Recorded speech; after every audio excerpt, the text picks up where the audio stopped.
7, 6, 5, 4, 3, 2, 1. You'll never have the sacred stone.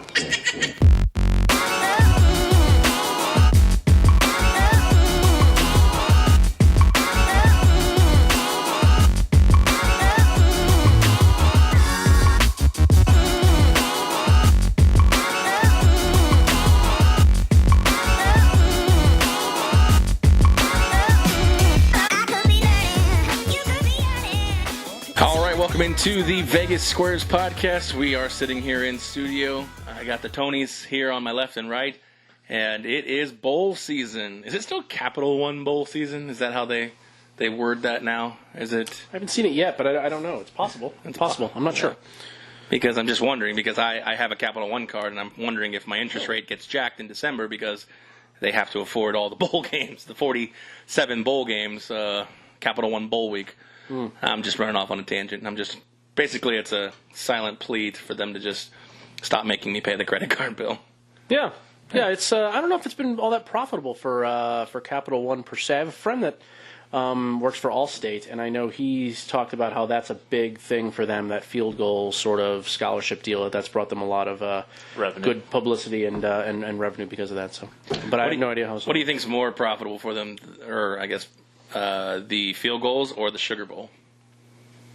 Ooh. Yeah, that's a very good question. I think it really depends on who's playing the Sugar Bowl that year. And maybe if it's a playoff game that year, because obviously in a non-playoff year, it might not be as big. But that field goal thing, I know, they've been doing it for now many years, and it's been all I've heard is that it's been really good for the company, just in the sense of the exposure that they get, because they get exposure to all of the conferences and things like that. So my guess would be that, but I don't know. I would agree with that statement, yeah. All right, well, it is our Prop Bet Bowl podcast here. We are going to, the three of us, we have a $50 bet, winner take all. The three of us are going to pick each and every bowl game straight up. Just the winner. We're taking a winner.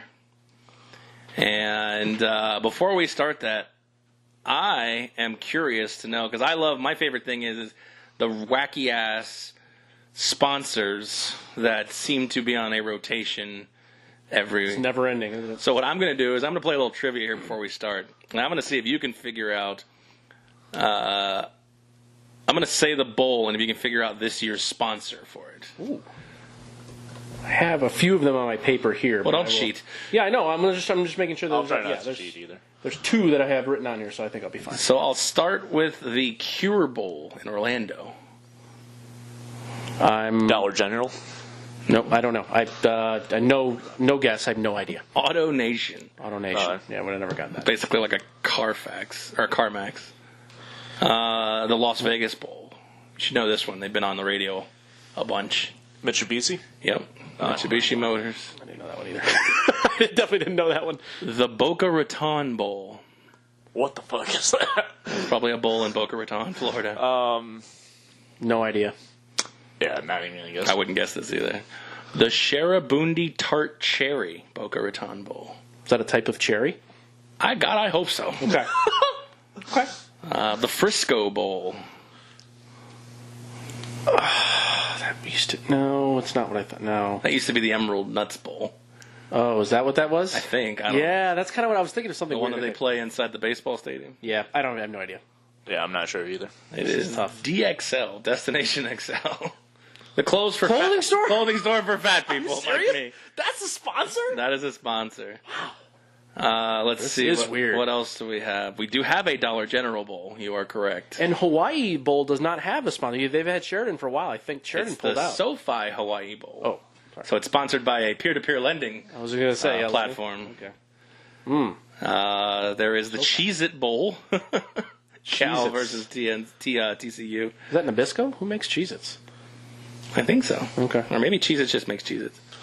This I one's think an it's interesting Nabisco. one. The Independence Bowl. Ooh.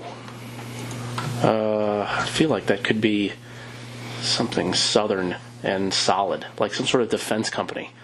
We'll go with Boeing. I don't know. Kellogg Company owns Cheez-Its. Kellogg's? Yeah. All right. Yeah, it's So does a big guy. Sunshine Biscuits is the official brand. The Independence Bowl is sponsored by Walk-Ons, which is A place for over-and-top enthusiasm and culture is the daily norm. It apparently is Louisiana Cuisine Sports Bars. Oh. A chain of Louisiana Cuisine sports bars. Sounds very good, actually. Actually, yeah. I like Louisiana cuisine. I'm in. Yeah, that could be the one that gets my Asian attention. food, yeah. Let's see. Capital One still sponsors the Orange Bowl. And then we have my new favorite, the Red Box Bowl. Yeah, I saw that one. I don't know which one it is, but like that's Michigan State and Oregon. Are they trying to like keep that company around? Like I thought Redbox was pretty much dying out at this point. I'm very surprised by Redbox shelling out money for something like this. Do they have a new thing It'd be going more surprising if Blockbuster came back and sponsored a bowl. That would be pretty. The Redbox Bowl almost seems like the poor man's version of the Rose Bowl. It's played in Levi's Stadium, and it's Big Ten versus Pac-12. Yeah, sort of is. It is. I mean, it's Michigan State versus Oregon. It's kind of like the B and C squads of those two conferences. Definitely. Yeah. That's for sure. The Citrus Bowl. Ooh. Used to be the Florida Citrus Bowl. It used to be the Tangerine Bowl. Oh, Tangerine. Then yeah, what's the Tangerine? Okay. Camping World. No, that's the Camping World Bowl. I knew there was. I knew they had one of them. Yeah, I'm not sure. That's the West Virginia Syracuse, the Camping World Bowl. Camping World. Marcus Lemonis. The Citrus Bowl is the VRBO, which I looked it up now, is Vacation Rental Booking Online. Basically, it's like a vacation rental by owners, excuse me. It's basically an Airbnb, basically. So like some heavy competition for VRBO. Yeah, exactly. We've got, it's interesting. I'm curious amount of money that some of these sponsors have to put up for a bowl game like that. I read an article a couple years ago, 2 or 3 years ago, that it has gone way down, as you've kind of has talked about, that the bowl season is not the same lore it had before, that you can get these things for relatively cheap. Yeah. I would imagine you have to, with the fact that, like you said, VRBO is a bowl, Redbox is a bowl. Yep. Agreed. Let's see, Belk. I don't even know what Belk is. That's a big department store. Exactly, that's my point. Nova Home Loans, Franklin American Mortgage, the walk-ons we talked about, Cheez-Its. I mean, Cheez-Its obviously has Kellogg's money. Yeah. But the Dollar General Bowl, peer-to-peer lending, I mean, all these different things, it's just, you're right, they've had to have come down. Yeah. I mean, one bowl sponsored by vegetables. Wow. It's a travesty. The Idaho Potato Bowl. I mean, it's just crazy. Anyways, let's get down to business here. Thanks some sponsors, 12-Ounce Sports Radio. We want to thank VGK Pop Sockets, Chai Poker, and our newest collaborator sponsor, Eric on the Web Productions, who put together our awesome introduction, our video introduction. So kudos to him. And if you need any freelance work done, you can catch him on Twitter at Eric on the Web.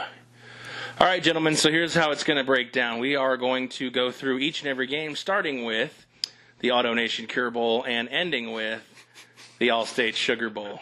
I don't know how many games that is. I don't know if I'm going to get bored and quit halfway through. So this podcast may be rendered meaningless. However, I like the chances of that. we're going to do this. Ugh. I like it. I never introduced you guys. We got Token Tony and Tony Johnson. Say hi. Yo. What's going on? So, anyways, what is the game non-playoff that you are most looking forward to seeing? Which is hard to say now because, I mean, like you said, we've talked about how much these games are rendered almost virtually meaningless. You have people like Will Greer pulling out of games, getting ready for, NFL draft weekend.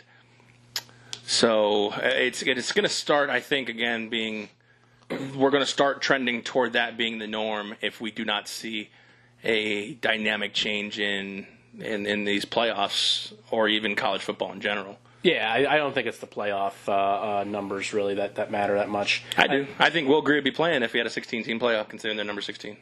I don't. I don't think he would be. I think absolutely he'd be.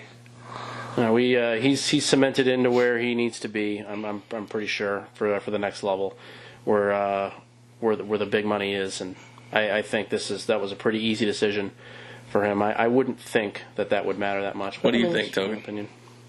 You think if the playoffs were 1 through 16? 1 through 16, no. 1 through 8, maybe. What does that have to... One less game to play. You didn't let me finish my question. If the playoffs were 1 through 16 and West Virginia was at 16, would Will Greer play? No. I think you're both completely wrong. But that's the greatness of opinions. Because they would have to play Alabama, and he wouldn't like his chances to survive against Alabama. You never know. They beat Alabama. They got a good shot. Anyways, all right. I don't think that matters at the next level. I don't think that actually really matters. I think you move the needle that much in these bowl games. I think it has to do with health more so than anything else to me. Well, considering he's a second to third round pick, I think it could help. That's just general conjecture right now. I mean, his pro days and his workouts are going to be what basically does it. That will be very important. Agreed, yes. I think beating Alabama wouldn't hurt. But you're right. Yeah. I mean, we talked about this off the air. I mean, if a guy wants to get all the way to the national championship, just use Tua, for example. If he gets all the way to the national championship and decides, I'm going to sit out this national championship to focus on my NFL career, more power to him. Yeah, that's fine. I'm down with it. Yeah, I don't judge these guys. It's they don't get paid anything and they make a lot of money for their university, so they can do what they want, in my opinion. Fair enough. All right, so gentlemen, are we ready? The rules of the game. The rules. You have to pick a winner. You have to pick a winner. No. Ooh. I mean, we know how much Tony Johnson has gone that. I was going to say, that rule's needed for me. These games can't end in ties either, so I won't say that. Yeah, exactly. These games cannot end in ties. Well, that's not necessarily true. If something goes on so long enough that they're just like, just shut it down. Weather comes in or something, I can see it. But you must pick a winner. Yeah, that's tough. Tough rule for me. But are you ready? I'll do my best, yes. Okay, cool. We're going to get to the Gildan, New Mexico Bowl, and he's like, I want to focus all of my energy on going pro at this point. I'm going to sit the podcast out the rest of the podcast. Interesting thought. So, all right, well, let's begin. $50 on the line for a max win of $150 to whoever wins this. I guess it'll be a max win of $100 plus your $50 back. But all right, first game, Tulane and UL Lafayette, the AutoNation Cure Bowl, which is in Orlando, Florida. First game is on December 15th. For shits and giggles, the line is Tulane minus 3.5. You have a 6-6 Tulane team, a 7-6 ULL, which is always weird. But they're going with Louisiana now. I think they've tried to drop the. They're just going to. Oh, okay. They're Louisiana Raging Cajuns. Louisiana University kind of symbolic. They're trying. I'm not saying Louisiana and then Louisiana State. Yep. Got it. That's their goal. I don't know if it's going to work. So now you're going to have Louisiana State, Louisiana Tech, Louisiana Monroe. Yeah, that's what I'm saying. I don't think it's going to really work. I kind of like the connotation of Lafayette. You know exactly what you're talking about. So. Yeah. I don't know. I mean, you have the University of Florida, you have the University of Alabama. I get it. Okay. University of Louisiana. It's the state school that, if you look at almost every state. I mean, Texas. You have one. Yep. You have a Texas State, but they're not quite on the same level. No. But anyways, we're getting off topic. You're just delaying the inevitable. You have to make a pick. I know. It's true. That was my goal there. I needed a couple extra seconds. I'm good, though. All right, Richard, you're up.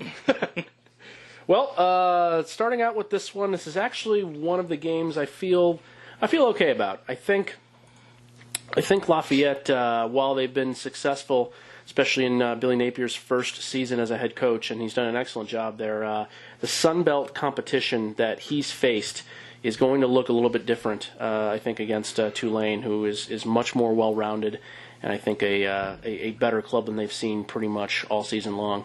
Their defense has struggled, especially as the season went on, both allowing rushing yards and passing. They're well over 400 yards allowed per game, and I think Tulane will take advantage of that. I actually like Tulane here with some relative ease. I actually am on the side of the Raging Cajuns. I believe they have a shot to win. They will win this game in a close fashion. Wow, I felt really good about picking Louisiana until he just did. So there we go. But I'm going to stick with the Raging Cajuns as well. I think they are they're a better team in my opinion. I know you talk about Tulane, but I think they're going to be victorious in this game, and I think it means more to Louisiana than it does to Tulane, being a middling American program versus being a top-flight Sun Belt program. And even though they lost to Appalachian State in the championship, they have a chance to pick up a bowl victory, which I know for young upstart programs, picking up any bowl trophies becomes big. So I'll take the Raging Cajuns straight up. All right, the New Mexico Bowl, which pits North Texas versus Utah State, a Utah State-led program that will not have Matt Wells. But was it you that said he'll be on the sideline? That was the original thought that he would be. That has now been, I just caught wind, I think it was a couple days ago, that the interim coach has said that Matt Wells has not been a part of the preparation, and he may be on the sideline still, but he is not integrated into. He's not. Yeah, only the offensive coordinator is the only one that will be there as well. That's included. The D coordinator's already left the team, and he's in Texas Tech too. All right, so we have Utah State opening up at 11-point favorite, now down to 8, based on probably all the information that came out. They are 10-2, started off really hot, weren't able to play in their conference championship. Now, like you said, they've got the coaching situation. They face a North Texas team that's 9-3, has beaten an SEC school this year as well. Mm-hmm. So you have UNT versus Utah State. Yeah, it was interesting to see Seth Luttrell actually stay at North Texas. I think a lot of us expected him to either go to K-State or somewhere else. He's had a couple of excellent seasons back-to-back here with North Texas and a school that's perennially been really quite bad. So nice to see him stay, actually, and really give this thing a full shot, I think, depending on the quarterback that they end up with next year. Not that this matters for picking this game, but I like Seth a lot. So having that aspect of having him stay, and then, Utah State and a little bit of, back and forth with coaches and things like that. It makes this really, really tough because you have the line at, minus whatever it is, 9 or something like that, or 8.5. It's hard to go against a team like that. I'm going to be, I'll say definitely North Texas with the spread if we were picking the spread, but straight up, I'm going to slightly still lean on Utah State here in a very close game. I'll take them to stay close and then maybe win it late. They certainly have the better quarterback between the two, so I'll lean on that. I'll take Utah State, but I don't like it that much. I completely agree with that. I believe North Texas covers the spread of 8 right now, but I don't believe they win the game outright. I think it comes down to about a field goal or something at the end, and Utah State prevails. So. Yeah, I'm in agreement with this one as well. So it becomes basically a wash at that point. But I do believe North Texas could put the fear of God in this team. But ultimately, keeping the offensive coordinator, I think that helps. Yeah, will help them with the consistency day to day with the bowl prep. So I'm going to only write down the games we're deferring on. Otherwise, there's just a lot of paper that's wasted. There you go. The Mitsubishi Motors Las Vegas Bowl. Arizona State versus Fresno. This is what I would like to affectionately be known as the Kirk Herbstreit Bowl, because on paper, this Fresno State team is pretty awesome. So let's see what they can do up against a Pac-12 team that many would probably believe doesn't care in this game. Although I think Herm Edwards said it best, you play to win a game, correct? You do. The question is will he be playing to win this game? 7-5 Arizona State. Started off hot, but really finished just mediocre down the stretch against this Fresno team that many believed should have been playing for New Year's Six Bowl if somehow UCF would have stumbled. Actually, they would have played for a New Year's Six Bowl. You think they would have gotten in over them? Well, they won they were the highest ranked G5 champion. If you have to win the conference, you have to be a G5 champion. Got it. So if UCF would have lost, I see. Fresno would have been the highest ranked G5 champion. So interesting. This has got to feel like a little bit of a letdown, not being able to play in the New Year's Six Bowl and now being played in a virtually irrelevant bowl at the start of bowl season. So how does that affect an 11-2 Fresno team with Tedford still the coach? Yeah, he stayed. Another bit of a shocker too, I think. Yeah. Mm-hmm. So you're up. Yeah, I'm glad you brought up Tedford because I thought he'd be at Colorado. That seemed to be the most likely fit for him with his West Coast ties. But no, he decided to stay, and he vehemently talked about that in an interview as well, that he has really no inclination of moving. So good for him in that sense, because this Fresno team is a lot of fun, and they are quite good. I mean, Herbie made a few good points as the season went on, but as usual, he took things too far, and he gets clouded with his idiotic judgment at times. And I like to call it a narrative versus idiotic. Okay, narrative. Okay, fair enough. That's fine. I accept that, but I'll give Derp Herbstreit a little bit of the benefit of the doubt. Okay. I do think that that they are the better team than Arizona State. But as you said, where are we going to get with not having a legit New Year's Six bowl without finally winning that big game against Boise State, which they've been trying to do now for the last couple of years. And are you going to get a letdown in this game? And on the flip side, Arizona State without N'Keal Harry at wide receiver, who might be one of the best receivers in entire FBS football. Not playing and sitting out for his NFL career, I think actually means a lot in this one. So you get a little bit one-dimensional with Arizona State and Eno Benjamin, and that's what Fresno does best. Is their defensive line is second to none in that group of five. So, I think we're going to have a slug it out, really close game here. I'm simply just going to be on the favorite. I know it sounds like cliche and boring, but they're a favorite here for a reason, and. Wherever the line opened up at, I know about one place it might open up at Arizona State as a favorite, but other places it was right around 3 at Fresno, and it's moved up to 4 comfortably. So I'm going to take Fresno, but this one could really, I could see this one slicing either way here.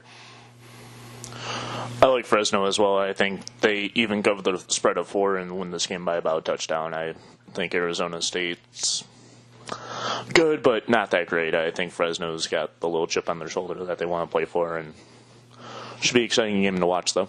Yeah, good game. The best game of the day, I think, for this Saturday, right? I would guess. I would say so, yeah. Okay.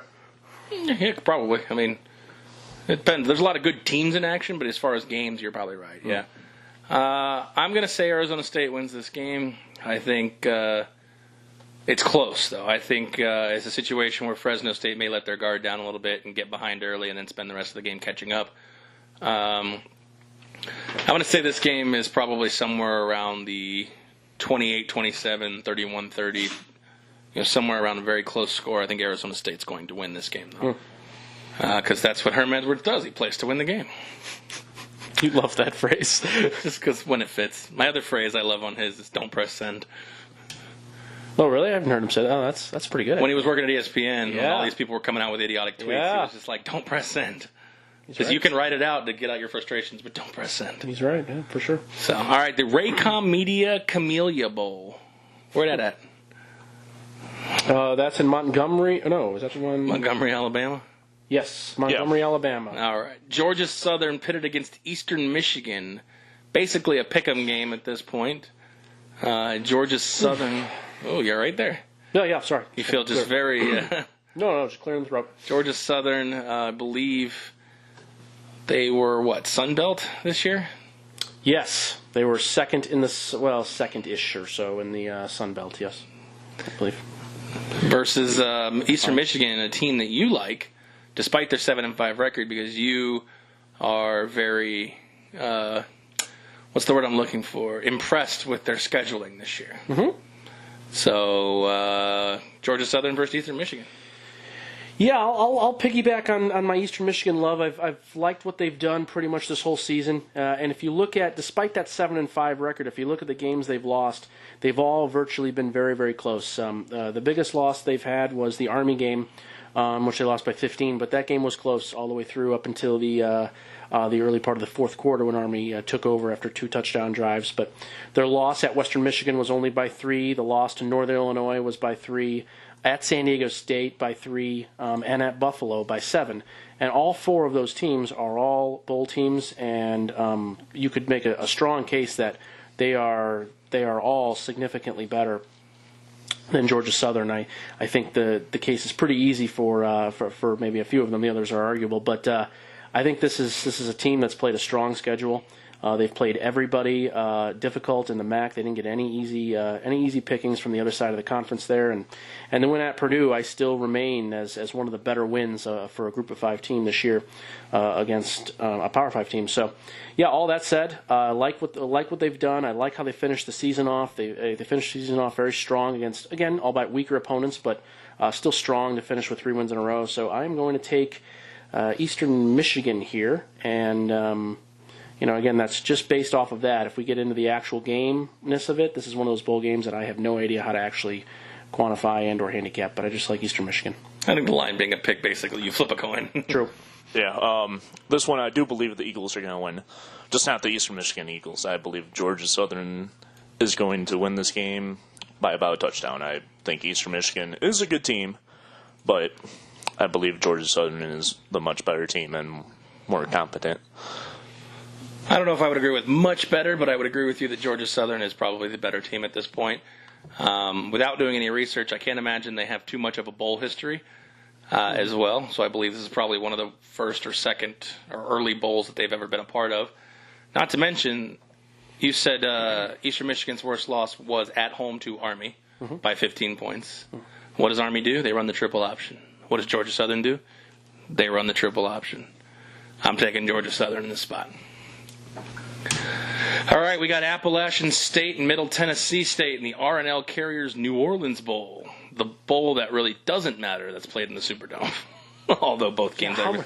How many people are going to be at this game? That's the real question, because these are both small, like, schools. Should we do a prop bet for half a point on the attendance? Ooh. Wow.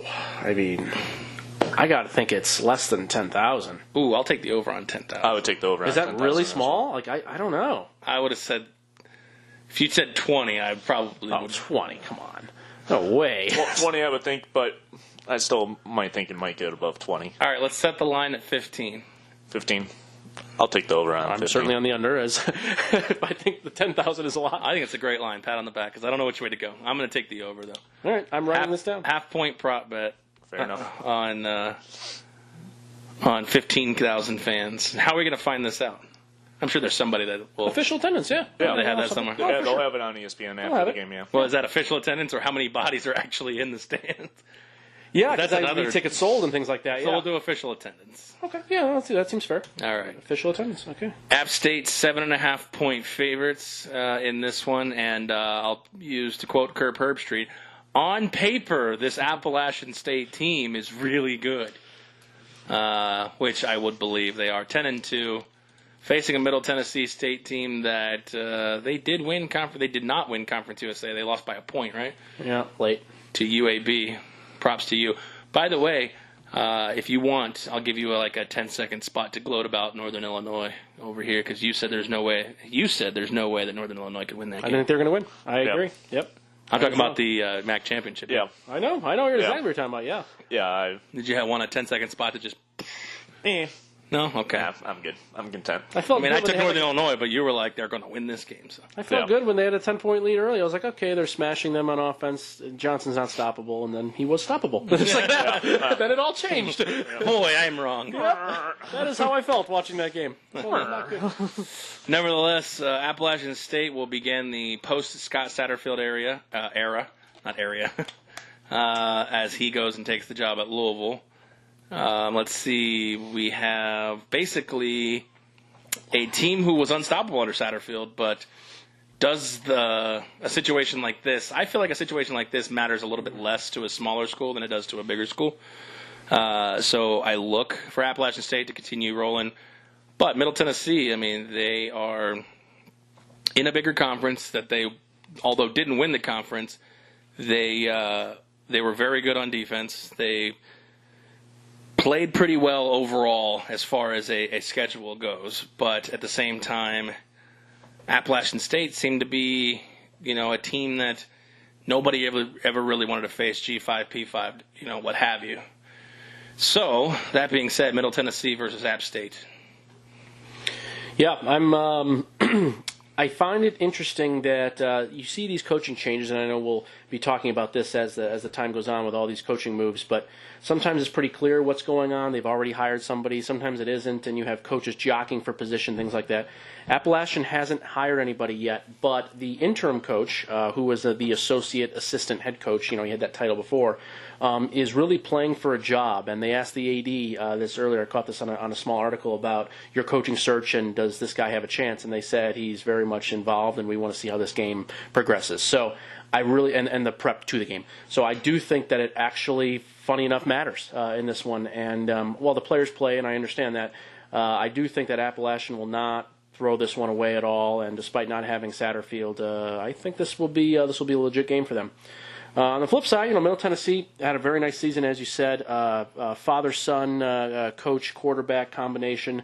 This will be his last game for Middle Tennessee for Brent Stockstill, so it's worth something. I think sometimes things like that can be a bit of a driving force. But all that being said, Appalachian, I believe, has the better team here on both sides of the ball, and I'm going to take them to prevail here. The spread is meaningless, obviously, for what we're doing here, but with the spread, I could very much entertain the other side. But for just the win, I'll be on Appalachian State.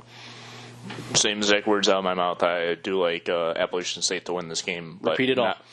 Not to cover. So I'll let Aaron have his time. Same exact words as you said. I'll take Appalachian State as well. I can't put it so eloquently as you did. So I'll just say ditto. Okay, that works.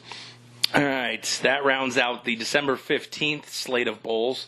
Starting off with a 5-ball right out of the gate. So we talked about games that nobody's going to watch. That game starts on the East Coast at 9 o'clock at night. So you can imagine App State fans. Oof. And Middle Tennessee's in Murfreesboro. I don't know. Tennessee's kind of split, half in the East, half in the Central. So either way, that's still an 8 p.m. start time for them. Is there any NFL games on Saturday? I know they start sometimes playing on Saturdays. Do they have any NFL? There are NFL games that day too. Yeah. Not starting at 9 p.m. Eastern time, though. Sure, that's true. But Fresno State will probably have a hard time getting some eyeballs, as well as probably Utah State. Gotcha. The same.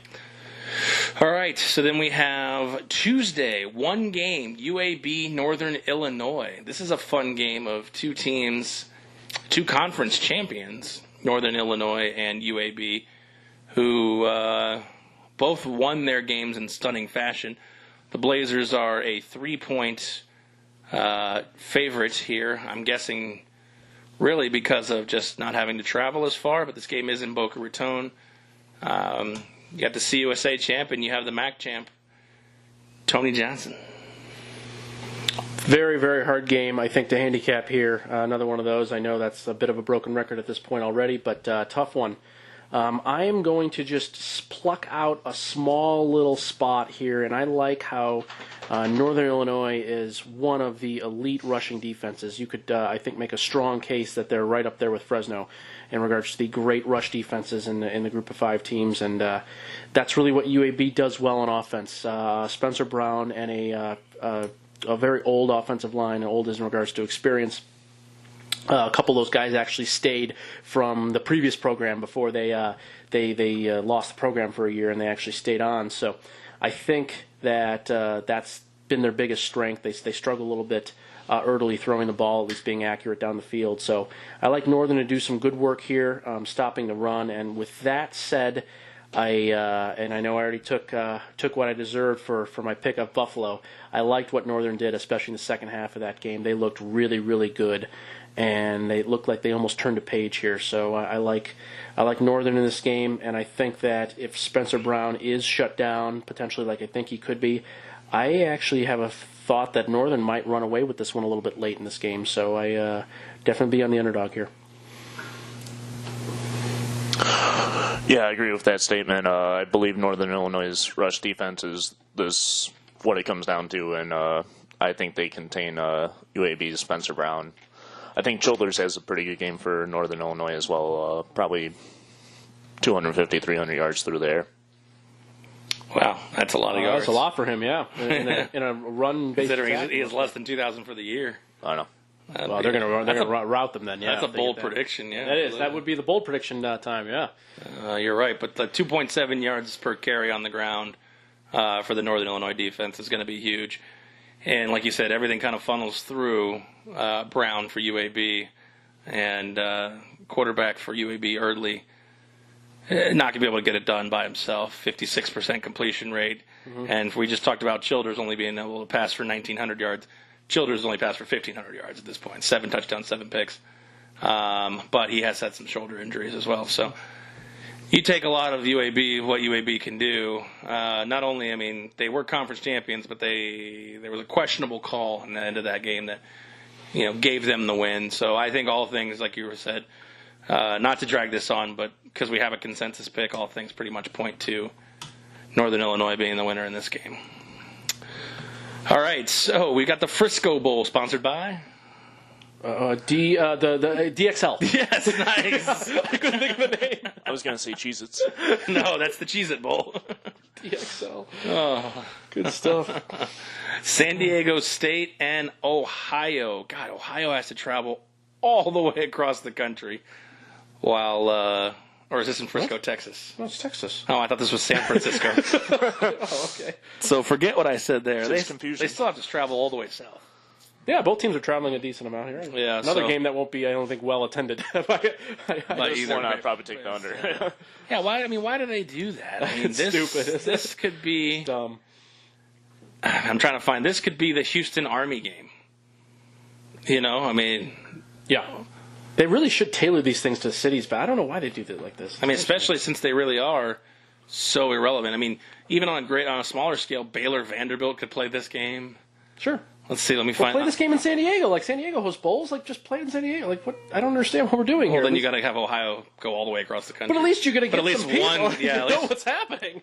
Yeah. I don't know. That's my own. This is where we need Token to pull up the prices of these bowls. Oh yeah, that's right. This one's as low as $44. Wow. I would not pay $44 for this bowl. I agree. Too high. I'll watch it on TV. I might not even do that. Nevertheless, Ohio's a 3-point favorite. You got the Bobcats and the Aztecs. 7-5 Aztecs, 8-4 Bobcats. Yep. Another underdog here will be for me. I like San Diego State in this one. Going to keep it really simple here. This is Rocky Long is when he gets more than 1 week. So either in the bye week scenarios, bowl games, or in week 1. His win percentage since he's been at San Diego State is 71% covering against the spread. So I like that. He is an elite coach, so it's not a terribly surprising statistic to see. And this is a really good matchup for him, I think. Ohio is very offensive-based and struggles on the other side of the ball greatly. And on the opposite side, I think what they do so well running the ball, Ohio, with Nathan Rourke, who's a great dual threat quarterback and mostly kills you running the ball. Actually, San Diego State does the exact opposite. It's a classic Rocky Long team that plays stout defense and runs the ball well. So, in all that regard, I think this is pretty easy here. I love this +3 as well. I know this is not part of our deal here, but you don't have to say that every time. I don't, but it's something I'm surprised. Here, let me rephrase it. I'm surprised they're underdogs. I know, especially since it's in San Francisco. What? Surprised they're underdogs, so I'll take San Diego State. Yeah, I'm on San Diego State as well. I think their defense is the key component for this game, and I believe they're going to stop Nathan Rourke as well as Poppy White, their leading receiver. Look at you name dropping. That was nice. Yeah. That's a cool first name, though. Yeah. Poppy White. All right, well, I am going to fade you two. Okay. And I am going to be with the Ohio Bobcats because now I can officially say that with Bill Snyder retiring, I am riding the coattails of the now oldest active coach in Division I football, and Frank Solich. But don't fret because you two are rocking with the current number 2 be up there, oldest coach in Rocky Long of San Diego State. So I like the 3. I like Ohio to win this game. San Diego State is faltering down the stretch, so unless they're getting their injured guys back, I can't trust a team that lost to UNLV. So let's just put it that way. Their running back and quarterback are both playing. So okay, still can't trust them. No, I understand. All right, December 20th, Thursday, Marshall taking on South Florida in the Bad Boy Mowers Gasparilla Bowl. I'm guessing it's a lawn mowing company? I hope. Don't look at me. I don't know. I'm going to look it up. I haven't mowed a lawn in years. I know. I paid to get rid of my lawn. Or I got paid to get rid of my lawn. I know. I get it. Bad Boy They are mowers. Yes, okay, they good. are lawn mowers. You can get one today for the low price of $34.99. Ooh. $3,400, yes. Yeah, I was going to say, that's high. Nevertheless, this is basically a home game, like you were talking about. Play these games for at least one home team. Pure home game, yeah. But does that really bode fairness for these? Who cares? Like I agree with you that the sense that these bowl games we need to, it's not like the all important thing. It's not the thing you most remember for. So there is no sense of fairness per se. I just want there to be some excitement. We know that we're going to get a specified amount of fans, and I think it's kind of fun. I also think on the other side, To quote famous Charles Barkley, that there's nothing like winning on the road either. And I think you get some motivation level as well from the other side when they know they're going into what would be someone else's home place. I think it's fun. Yeah, I believe the Gasparilla Bowl is played at Tropicana Field. No, it's at Raymond James. Oh, it is? Mm-hmm. Yep. It's a pure home game. So it is, yeah. It's a pure home game. No, it's It's at Raymond James. My sheet's wrong, yeah. That's what it says. Oh, okay. It was played at Tropicana Field up until last year. Mm-hmm. Okay. So I was going to say, I'm like, wait a second. Because I know that the UCF played in this game one time, but it wasn't the Bad Boy. It was the Beef O'Brady's Bowl. Have you ever eaten at a Beef O'Brady's? Yes. I love Beef O'Brady's. Is it good? Absolutely. I don't know about today. I probably haven't had a Beef O'Brady's in probably almost 10 years. But I've always seen with all the commercials of those previous bowls, but I'd never been there. I haven't been in that part of the country that much. So yeah. Yeah, I know their headquarters is in Tampa, Beef O'Brady's, and I don't know if they're really outside of Florida. They were really good for a long time, but I haven't had one. I haven't had a Beef O'Brady's in a while. Gotcha. Anyways, USF is a 3-point favorite against Marshall. And what you said, like exactly, is an effective home game. Problem is, even with this effective home game, USF can't even get fans to go to their regular season games. So I would take the under 10,000 on this game for sure. Although the difference is I do know a lot of people in the Marshall fan base would travel down to this game for warm weather, and Marshall actually travels halfway decent. I was going to say, because your dad went to Marshall, right? So he might have some knowledge about that. Yeah, this is it's a very fun, fanatical kind of. I know they have a close knit group of fans, so that's always small town college. It's a college town, so yeah. And he has a house in Sarasota. I asked him if he was going. He said he hadn't decided yet. So, nevertheless, Marshall and USF. Yep, this one I think they're a favorite for a reason. I know this, despite this quote home game being there. I do not like what has happened with USF this year. They've had a tremendous, awful situation on defense, and especially with their defensive line, who they've lost. I saw a stat 2 or 3 weeks ago, I don't have it actually in front of me, that they had only played with the same defensive line in back-to-back games once this year. And I don't know after all of these weeks off that that they'll probably have some continuity back, but it's been really that bad. So they're allowing 245 rushing yards per game, which is astronomically bad, in the bottom 120. And I just like Marshall and what's been going on. Another great longtime coach with Doc Holliday. So Doc Holliday. I will take Marshall and for the win here. Yeah, I'm on Marshall as well. I like them to cover the original spread of 2.5 as well. I believe their defense can hold Jordan Cronkite to a minimal of Cronkite. Yeah, about 100 yards or so at most. And I think Marshall just keeps this close game, but then pulls through at the end with a late touchdown to take the win. Yeah, this is a win-win for me. Any chance I can pick my dad's school and pick against the team I may hate the most, it's good enough for me. You said, yeah, you're right. South Florida's really only favored because of one thing. It is an effective home game at this point. Excuse me, I'm sorry. Marshall is favorite. I read that incorrectly. Yeah. Marshall is a 2.5-point favorite. Look at me and not knowing my pluses and minuses. Point being is that Marshall has won the Beef O'Brady's Bowl and the St. Petersburg Bowl down in the Tampa area at Tropicana Field. So they're used to the area. It's been good to them. Like I said, I think their fan base, I'd love to see it. I don't know if it's going to happen, but I'd be willing to lay a small wager as a dog that Marshall put more fans in the stands than USF would. It's that bad. It is. I could agree with that, yeah. So I will take Marshall. Even still realizing that they're the favorite, I might lay the points there. I think Marshall wins this game by double digits. It's a tale of two seasons for USF: 7-0 and 0-5. Yeah. So, all right, the Makers Wanted Bahamas Bowl. What is Makers Wanted? I liked it when it was Popeyes. That felt so good and comfortable. Yeah. It was Popeyes. Popeyes Bahamas Bowl. Yeah. Is that like Maker's Mark or something? Or? I don't know. Makers Wanted is a job board. Online. Like Indeed.com or something like that? Yeah, I guess it's a job board for... Wow. I don't know.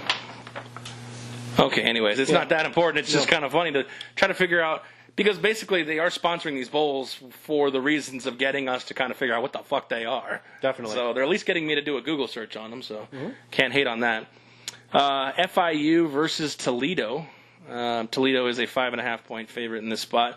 Like I said, if you're not going to the college football playoff, this would be the bowl. If I'm a 19-year-old kid, yeah, you've mentioned that. Yeah. I want to go to. Yeah, so FIU versus Toledo. Yes, this one I don't have as much of a strong opinion here. I've looked at this game because this was one of the first bowl games they had set. I think they set this one a little bit earlier than some of the others just because for travel reasons and for everybody involved. But I like both teams a lot, and I actually think that Florida International and I know I've talked about this with Aaron a little bit one-on-one, but I think Florida International will be this next great big team from the group of 5 that will rise here. I like the spot that they're in, being in Miami and with all the talent around them. Butch Davis has been there and done that before at separate schools, and they have a small stadium that they're adding on to, and it's just really set up, I think, for this team to really rise. They came very, very close to even getting into their conference championship game. They blew their the last regular season game, which didn't allow them in. But I really like what's going on here, and I think this is one of those games that, while yes, it's a celebration type of time, being in the Bahamas is good, I think they're going to be here ready to go and playing. The problem is they face quite a good team in Toledo, and while many of Toledo's wins have not been against the best competition, at least in the MAC, a lot of their losses are actually against the good teams: Buffalo, Northern Illinois, Eastern Michigan, and those are only 3. Those are only 3. They lost to Fresno and Miami. Besides that, but I just like what Florida International is doing here. I think they're going to be going for it, and I know this is still a pretty big dog here, but I am going to be on the underdog, definitely taking Florida International straight up. I'm on the opposite side. I believe Toledo wins this game and covers. I do believe the statement that you said about Florida International is correct. They're on the up and up. I do see there's one ticket available as low as $96. 96? Yeah. I mean, it's in the Bahamas, so that's probably why. Do these tickets usually... I don't know anything about this I have no idea. Okay, got it. I don't know if you had seen that. Nor would I really want to go anyhow, even if it was like my 2 favorite teams going. I don't think I would visit the Bahamas. Just in general, you don't want to go to the Bahamas, or? Yeah, I'd rather choose Alaska or something like that. Fair enough. Yeah. Good stuff. Well, since Aaron stepped out, I guess, do you want to? Wait, he is back. So we have both made our selections. I have Florida International, the dog, and Token is very much against the pick. He actually likes the favorite, and he likes them to cover the spread, even too, with Toledo. I'll take the Panthers as well. Okay, excellent. Nice. Rockets and Panthers.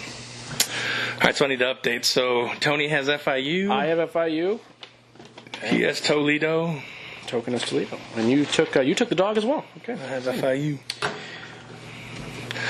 All right, let's move on to the Vegetable Bowl. Oof. Famous Idaho potatoes. The one besides Token that I don't think anybody really wants to go to for a bowl season. But didn't you say you wanted to go to this? I wanted He's the cold weather guy. Yeah. Yeah. This might be too cold. Did you see Fresno State versus Boise in the Mountain West Championship? It looked pretty interesting. Yeah, I did. It's the only game I've ever seen where Boise State on a blue field with their home field advantage, with their color advantage, instantly got flipped because the whole field turned white with snow. Yeah, it was fun. So Fresno ended up with the advantage as far as colors. But this is not Fresno and Boise. This is BYU and Western Michigan. BYU is a 12-point favorite. Western Michigan, don't know much about them this year. I can't really have to say much. But BYU, although beating Wisconsin, has been kind of a disappointment this year. So how do you see this game? I agree. They also played at Boise already this year and came close to beating them on the road. So they've already played a game here. I don't know if that actually helps or not. My guess is they're probably not that pleased to have to go back to this place. So I think that might actually work slightly against mentally. But, I mean, there's not much more to say. This is, I think, the one of the biggest spreads besides the playoff spread here at 12, and not much more. We're picking straight up. So I'm going to take BYU. Western Michigan is without their starting quarterback. Wasink was lost for the year a couple weeks ago, and they haven't really improved at that position. So I'll just take BYU. Yeah, I like BYU to win this game, but I believe West Michigan will probably cover the 12. So I think Bellamy is a good running back for them, and they keep it kind of close, but then BYU kind of starts turn them in the second half, and they get a garbage time touchdown to cover. Yeah, I actually would take Western Michigan with that 12 points as well. I think they're actually probably only going to lose by like 1 or 2. That being said, you know what? Just to be different, I'll take Western Michigan in this spot. There you go. So give us a couple of bowls so that we're not Makes it more fun. We're not riding the whole bowl season on like 3 games. Yep. So all right, let's. I'm regretting that pick second by second, but. Western Michigan will be fun. I don't know shit about them. You said they're missing their quarterback. I don't know. They're going to win the game. Fuck it. Birmingham Bowl. Gee, wonder where that is. Did the whole city sponsor that bowl? That's about all they have, yeah. They don't have much else there. Memphis and Wake Forest. 2 teams from the South that get together in Alabama, and at least Vegas thinks they're going to put up a lot of points. The total's 74 on that one. Memphis is a 5-point favorite. Memphis has got to feel pretty dejected after blowing that lead to UCF. And Wake Forest is just kind of that Tweedledum character who knows they're really never in contention, but every once in a while they wake up and play some football. So really hard to predict what these teams are going to do and what kind of mindset Memphis is going to be showing up with. At the same time, they may not have to show up with that big of that strong of a mindset to still walk over this team who is 6-6 on the year, Wake Forest. So how do you guys see this one playing out?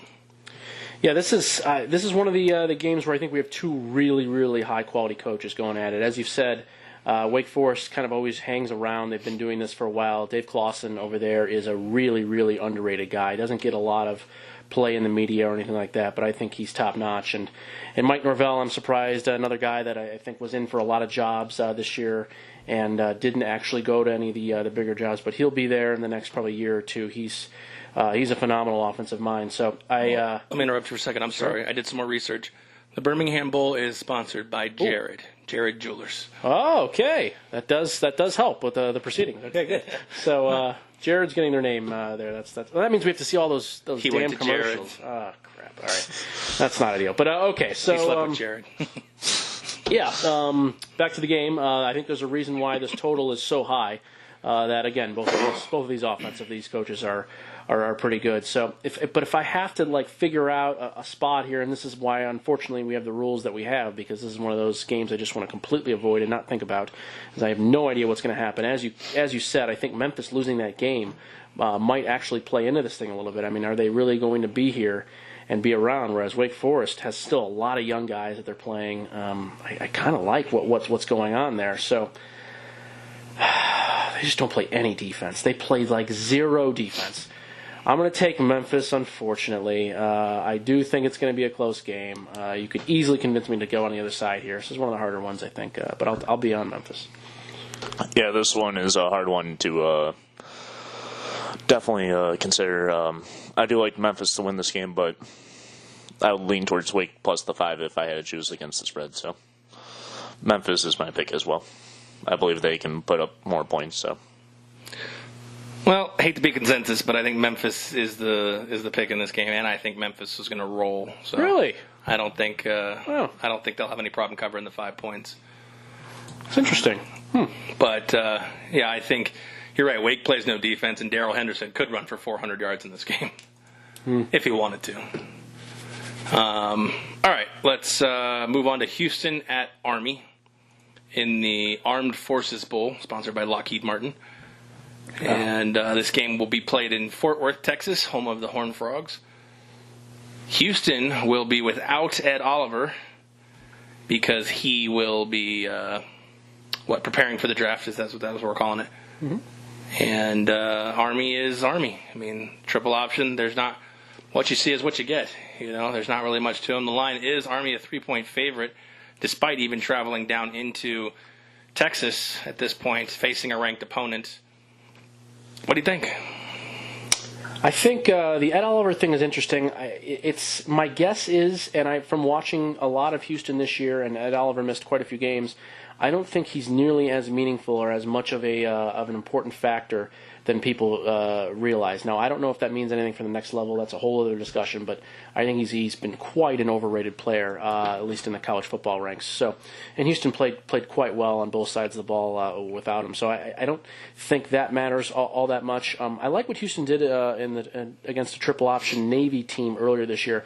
Clearly, Navy is a far step below Army, and I get that. But they prepared pretty well. They had an extra week off in between two, which was pretty fortunate, and they did well in that game here. So, with more extra time, I like what's going on.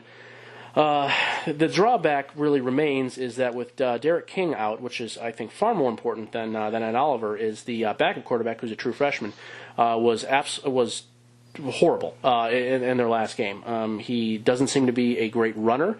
He was indecisive, and his completion percentage was in like the 41-42% range on a lot of volume, so which is really not good behind late in the game.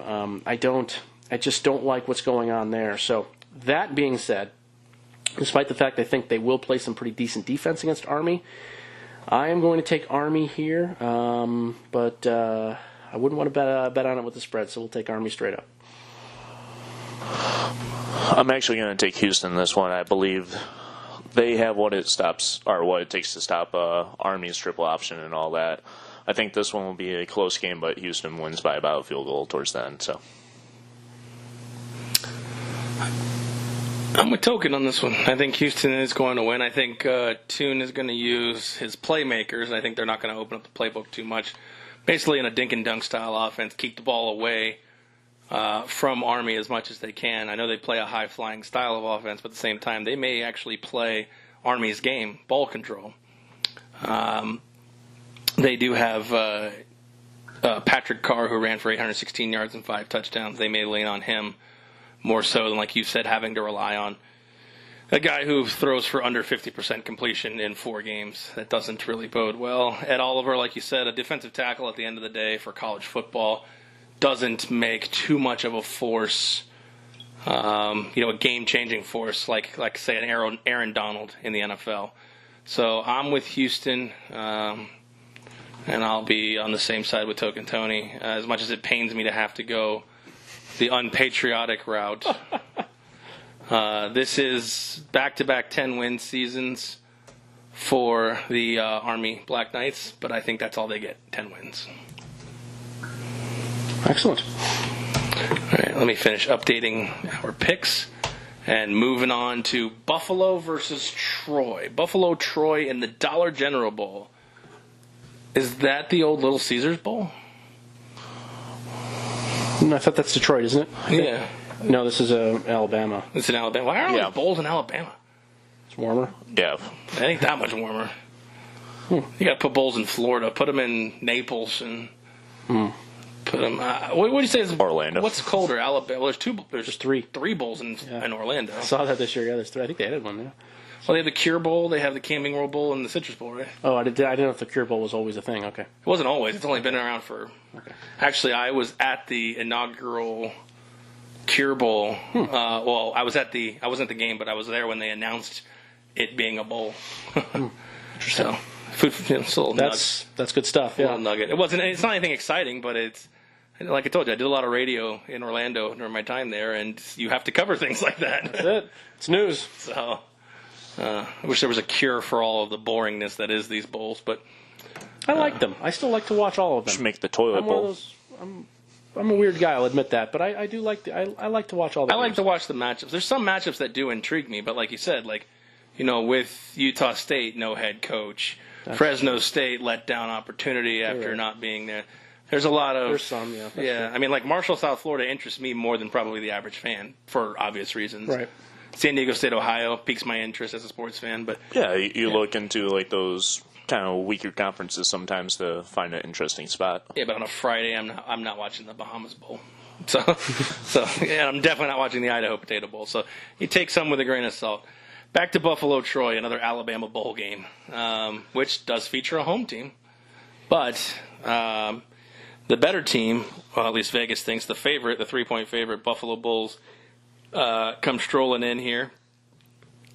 Sorry, I got a big yawn. That's how I feel about this Dollar General Bowl. How do you feel about the Dollar General Bowl?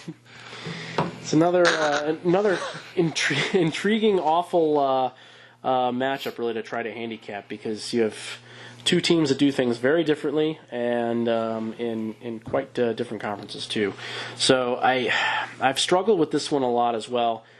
We talked about the conference championship games and how teams respond, whether they win or whether they lose. And Buffalo had Northern Illinois on the ropes there early, and then really faltered down the stretch. And credit to Northern for doing well there. And then Troy, kind of the exact opposite, played extremely well in their game and rolled. And we expected Neil Brown to be somewhere else as well, and he is not.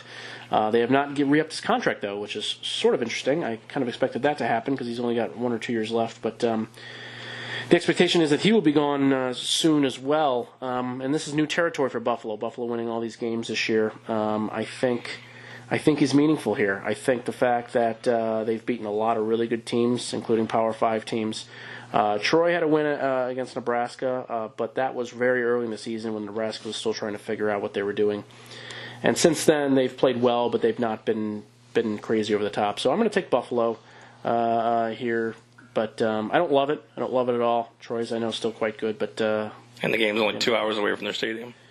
Yeah, I saw that. I was curious. I looked it up, too, when the schedule came out, how close it actually was. But at least it's on the other side of the state. So I don't know. We'll see how much that matters. But do you really get credit for beating a Power 5 team when it's Rutgers? Yeah, no, I know. Rutgers was really bad. I just know that a lot of people talked about Troy's win against Nebraska. I just don't think, not that Nebraska was necessarily Rutgers at that point, but that wasn't all that big. Much better, yeah. Sure. Yeah. But no, you don't get much credit for beating Rutgers, no. They did win dominantly, though. It was really, one-sided. It's worth something. It matters. To me, at least. Yeah, I'm on the same side as Tony over there. I think Buffalo wins this game. I feel probably a little more confident about it. I think they will cover the 2.5, but this game will be probably within a touchdown. I just think there's a lot of factors that lean Troy at this point. Another home game.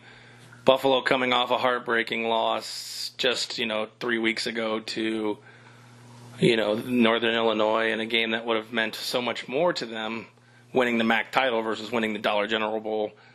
I just don't see them going down there with a fire, and I see Troy picking them off. So I'll take Troy in this spot. In Troy. The Hawaii Bowl, sponsored by SoFi, pits the Warriors versus Louisiana Tech. And Hawaii is, it opened up as a 1 point. Now it's a pick'em. So basically we have what we need, a pick'em game. So, Hawaii versus Louisiana Tech. This is another tough one, in my opinion, to kind of handicap. This is one of those few that looked very tough to me, but I actually found a spot. I think I found a really good one here. I am all over La Tech in this game. Hawaii combined gives up 438 yards per game on defense, and a lot of that, in fact, it's actually higher. If you look at the last 6 games, it's almost 500 yards per game. They have been atrocious down the stretch. They started out really hot. They won their first 6 out of 7, I think. Yes, 6 out of 7 to start the year, and then they faded, like we sort of thought could happen, that the offense is just not going to be able to score 50 to 60 points a game. And here they face a legit defense as well. Skip Holtz is known for having a pretty innovative offense, but actually focused much more on defense in the offseason. At least that's what he had said, and the results show quite well. They're down 6 points per game less this year, giving up. And I think there's a distinct reason for that. So we'll see. The whole party factor going to Hawaii is always sort of an issue, or can be at times with these teams. And that's one of those things that I know we had mentioned on one of those previous podcasts about bowl season. You really kind of need to take a look and see if you can find something, news or whatever that might help lend a way. But until I find something like that if La Tech is suspending players or they're doing crazy things, I'm going to be on La Tech here, and I think they win by double digits. Ooh, I'm definitely on Hawaii on this one. I do believe La Tech is the better team when they're playing at home, though. This one, unfortunately, is in Hawaii against them, so I believe they are going to keep it close, but win this game by about 3. So, give me the Rainbow Warriors. Ooh, I get the rubber. Yes. I get the rubber here. There will be blood in this one. That's good. I don't know which way to go. It's a tough one. I mean, you kind of actually sold me a little bit on the La Tech angle. It's just a lot of teams walk in there with the intention on beating Hawaii, and Hawaii always seems more focused because, hey, they've seen the scenery before. But I feel like you've convinced me. I think I'm going to go La Tech in this one. I think they're going there with a mission. Skip Holtz has turned around a little bit of a program, which is good for him because things went horribly wrong at USF for him some time ago. So I'll take La Tech. Yeah, we'll go with that. All right, where is the First Responder Bowl? Cotton Bowl. Is it? Mm-hmm. All right, that pits Boston College and Boise State. Okay, well, I'll go. I'll take it. I mean, Boston College at one point was, everybody's darling, and now they're 7-5 at this point. It's amazing how seasons just flip so hard in college football. So, Boise State, Boston College. Yeah, it can certainly happen, and this is another one of those that, it really looks, the line to me looks very skewed. I was surprised that Boise was such a favorite in this game. They even opened as a favorite. It felt to me it should open as like a pick or something, at least much closer than the 3.5, or whatever it ended up being. And I've been trying to figure out a way to do this. Boston College's offensive coordinator took a job. I think that's the Bowling Green job. So they will be without him.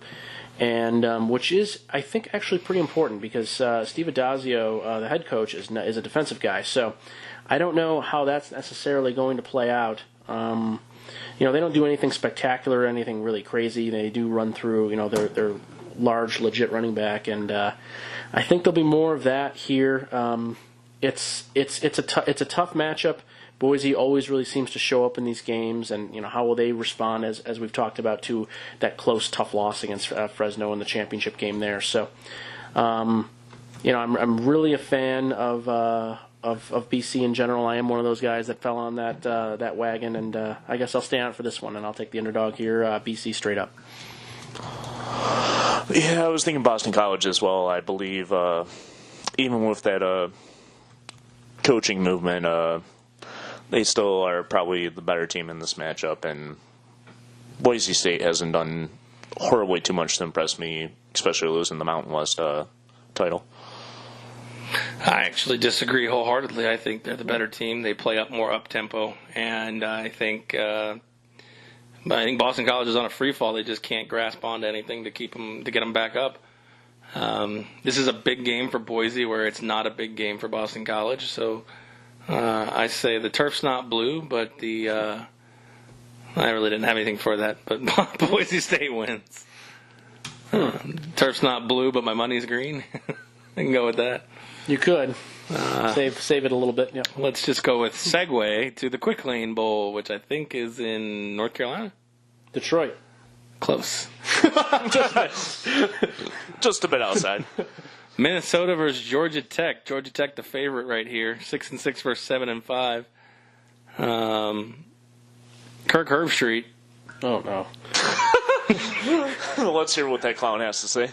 Called Fresno State's loss to Minnesota a quality loss. I wonder if he'd like to still continue with that narrative. But probably would. Nevertheless, Minnesota and Georgia Tech in the Quick Lane Bowl in North Carolina, Michigan. Some good memories here for PJ Fleck. Here he won his last conference championship with Western Michigan there at Ford Field in Detroit, and I think it'll be kind of fun in that regard for him. And he's always made a strong statement, kind of opposed to what we think about the bowl season, about how. I mean, I guess he has to, take the positive spin for sure, but how important the bowl season is and how much he enjoys these extra weeks of work and preparation and working with the guys. So, and that has seemed to spill out into reality for the most part. He's another coach that has an excellent record when he has time off and time to prepare. I don't have his exact numbers in front of me, but I know that opening the season, he was 5-0, I believe, in the last 5 years against the spread in the first week of the season, which I think has a little bit of similarity here. You're usually playing a non-conference game, and certainly you have a lot of time to prepare for it. So I like Minnesota in that sense. Georgia Tech is interesting because Paul Johnson has decided to step down, although he is, of course, going to coach the Bull. And Minnesota, unbelievably, has a really bad rush defense, the worst that probably Fleck has ever had as a coach. I mean, they allow 5.2 yards a rush and almost over 170 yards a game. So that will be difficult. That will be certainly difficult. So we're at odds here. I like Minnesota and their head coach with time to prepare, but I don't like how bad this defensive line has been, especially, and they've had a lot of injuries too. So a tough spot. I guess if we could pick against the spread, I'll take the plus the points. But straight up, we'll give the very, very slight edge to Paul Johnson's last game here with Georgia Tech, and we'll take Georgia Tech in a squeaker late. I believe the Shockers will win and cover the original spread of 4. The who? I don't know. Wichita State, are they playing? Wichita State got football now? Yellow Jackets. Oh, okay. The Shockers. The Shockers. Sorry, I was looking up some college basketball stuff. Okay. Really? It sounded Multitask. he was on Pornhub. It was odd. So we're all on Georgia Tech at this point, because I am as well. So I was starting to write you in for Minnesota and was going to write our differences, but I like it. I like to keep you on that edge to see what I pick. Yeah, bait and switch. Fun. All right, Anthony's favorite bowl. Oh, yes. The Cheez-Its. Great. Num, num, num, num. Where is this bowl? Chase Field, Phoenix, Arizona. Phoenix, Arizona, huh? Oh. More bowls on baseball fields. God, what are we doing? Cal versus TCU. 6-6 versus 7-5. Pick'em game. Do we really need to play this one? This is one of those. All right, no explanation. Just go. Cal. Yep. Wow, how did you know that was going to go down like that? I just had a feeling. Okay. That's why you're hosting the show. Exactly. Temple and Duke. I feel like we might be on different sides of this one.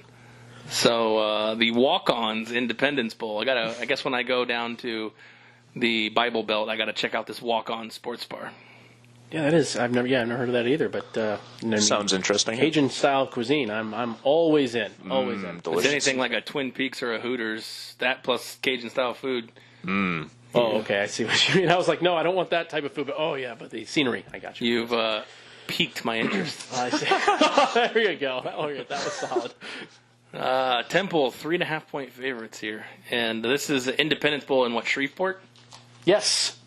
Yeah, I've been there a few times. It's not in the stadium on purpose. It's one of those places you really don't want to go on purpose. I'm glad you brought it up. But I played poker a couple times there at the Horseshoe there. But yeah, not a solid spot. But yes, getting into the game. This one, surprisingly, just based on how many times that I know, especially Token and I have been on Duke, and it's been really quite a good play.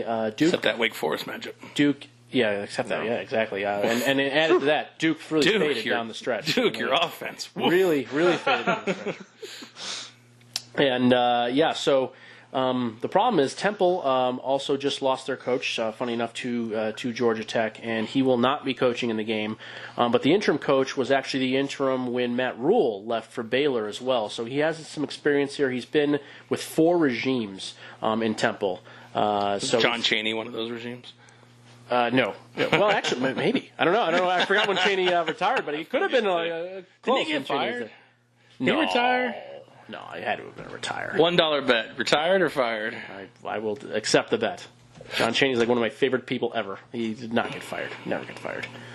Great guy. Anyways, interim experience. Duke, really, really top-notch defense, especially on their defensive line, and that came apart in the second half in spades. They now for the season are allowing 222 yards a game on the ground, good for 5.2 yards per carry, and they really tanked it up.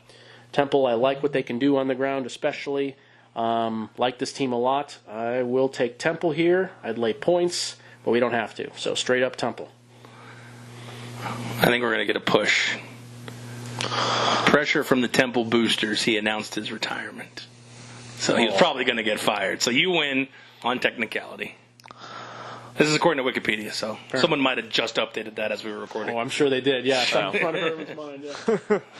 Yeah. Give me Duke in this one. I think they might pull up the minor upset in this. So I'm going with the John Cheneys. And I actually was looking up Wikipedia. So who'd you take? Temple. Mm-hmm. Okay, so we've got another game here. Good. Where we are on different. Punish token for this one. Yes. Took Duke one too many times.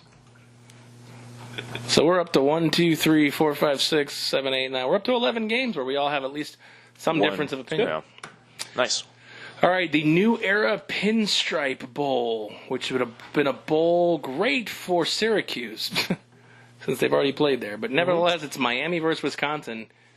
I mean, you couldn't get two fan bases to be as anti-New York.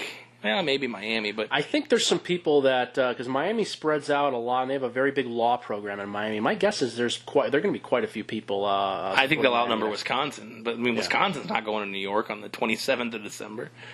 I mean, maybe because it's maybe it's. I'm just saying. I think there's maybe the weather would be paradise. There's a concentration of Miami grads, I think, in New York. Probably more so than we might think. Maybe. I mean, still, nevertheless, they are the favorites. Two powerhouse programs. They're anything but this year. So, go ahead. Yeah, I agree with that sentiment. That was going to be my base of this discussion is, wow, how far two programs can really fall in a year. It's how far can Miami fall just in this 1 year? Yeah. No, I agree. I mean, didn't they open up at like number 8? Yeah, something around there, yeah. Really? Was it that high? Wow. Yeah, it was that high. It was like top 10. They were top 10 for sure. Yeah. Wow, that is okay. I didn't realize it was that high, but that is, as you said, that is a huge fall. But and surprisingly enough, it was really defensively where we saw a lot of these issues. I mean, they couldn't even stop Duke at home in rain. I mean, Duke. It was like a driving rain, and Duke was still putting up points in that game. So, yeah, surprising in all regards there. And I don't really understand why they're that big of favorites here. It's one of those things I'm just chalking it up to, I guess somebody knows something. I don't know, but I tried to handicap this game. I couldn't really figure it out all that much. The line hasn't really moved since it opened. Maybe it's actually gone slightly up even more so for Miami. But opened up Miami -3. Now it's 4.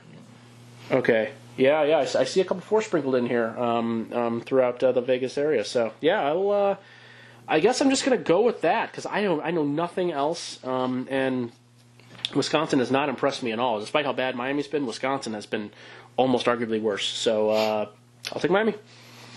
Yeah, Miami over the years 4-6 against the spread, and Wisconsin slightly worse at 3-7. I think Miami actually does cover the 4, wins this game by about a touchdown.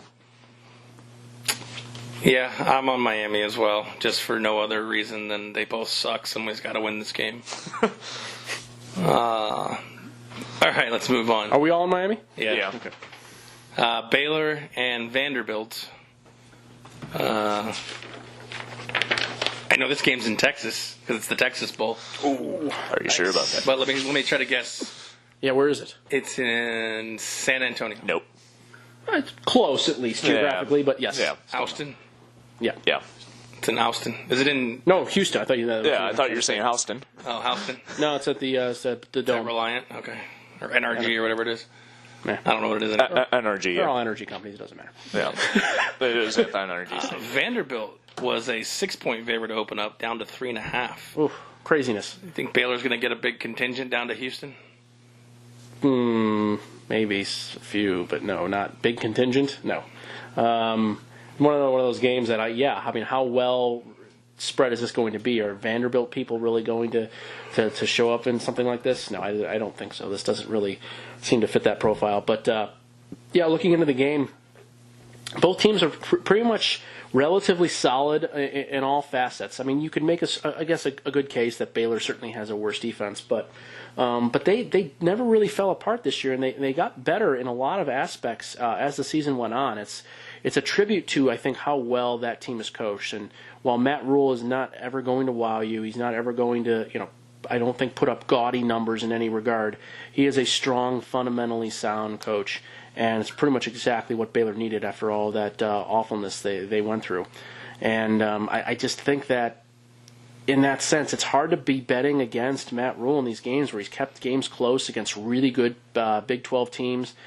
And I haven't seen it as much with Vanderbilt. I like what Vanderbilt did and how well they played at the end of the year, but I still think that Baylor has more to give here. So, I mean, it's a bit of a painful one because I like Vanderbilt a lot too, but I will take Baylor here. I'll take the underdog to win late in this one. I'm going to take Vanderbilt to win this one, and I'm not sure about cover, but I think this game comes down to about a field goal or something, and give me Vandy with the win. Yeah, I'm looking at it. Vanderbilt was pretty terrible away from their stadium. So going down to Texas, I think Baylor gets that contingent, even though Waco's not close to Houston either. No, very far. Western side. Yeah. It's probably like a 6-hour plus drive, actually. Yeah. I still think they'll get there. Yeah. I'll take Baylor as well. Okay. So we're on different sides of that one. So. We have tack token again. I like it. Auburn and Purdue. This is a game I'm sure you'll like, since you love Purdue so much. Why? I mean, that's not bad. Just, Boiler on.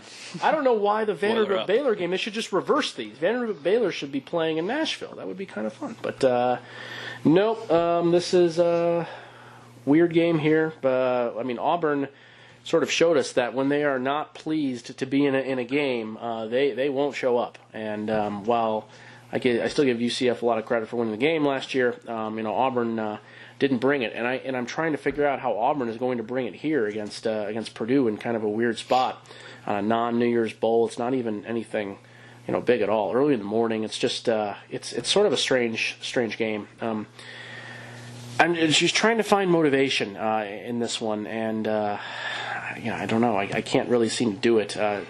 There's been an argument made. I picked up an article here on Sporting News about Jared Stidham talking about how important this game is for him and going forward in his NFL, whatever time. But I just can't see, if we haven't figured out that Jared Stidham, has glaring issues at this point, then I don't see how one game is necessarily going to change that. But yeah, that's part of my issue with this game and why Auburn is that big of a favorite. But at the end of the day, they are favored in the game, and it's Purdue has gone back and forth here with the coaching situation.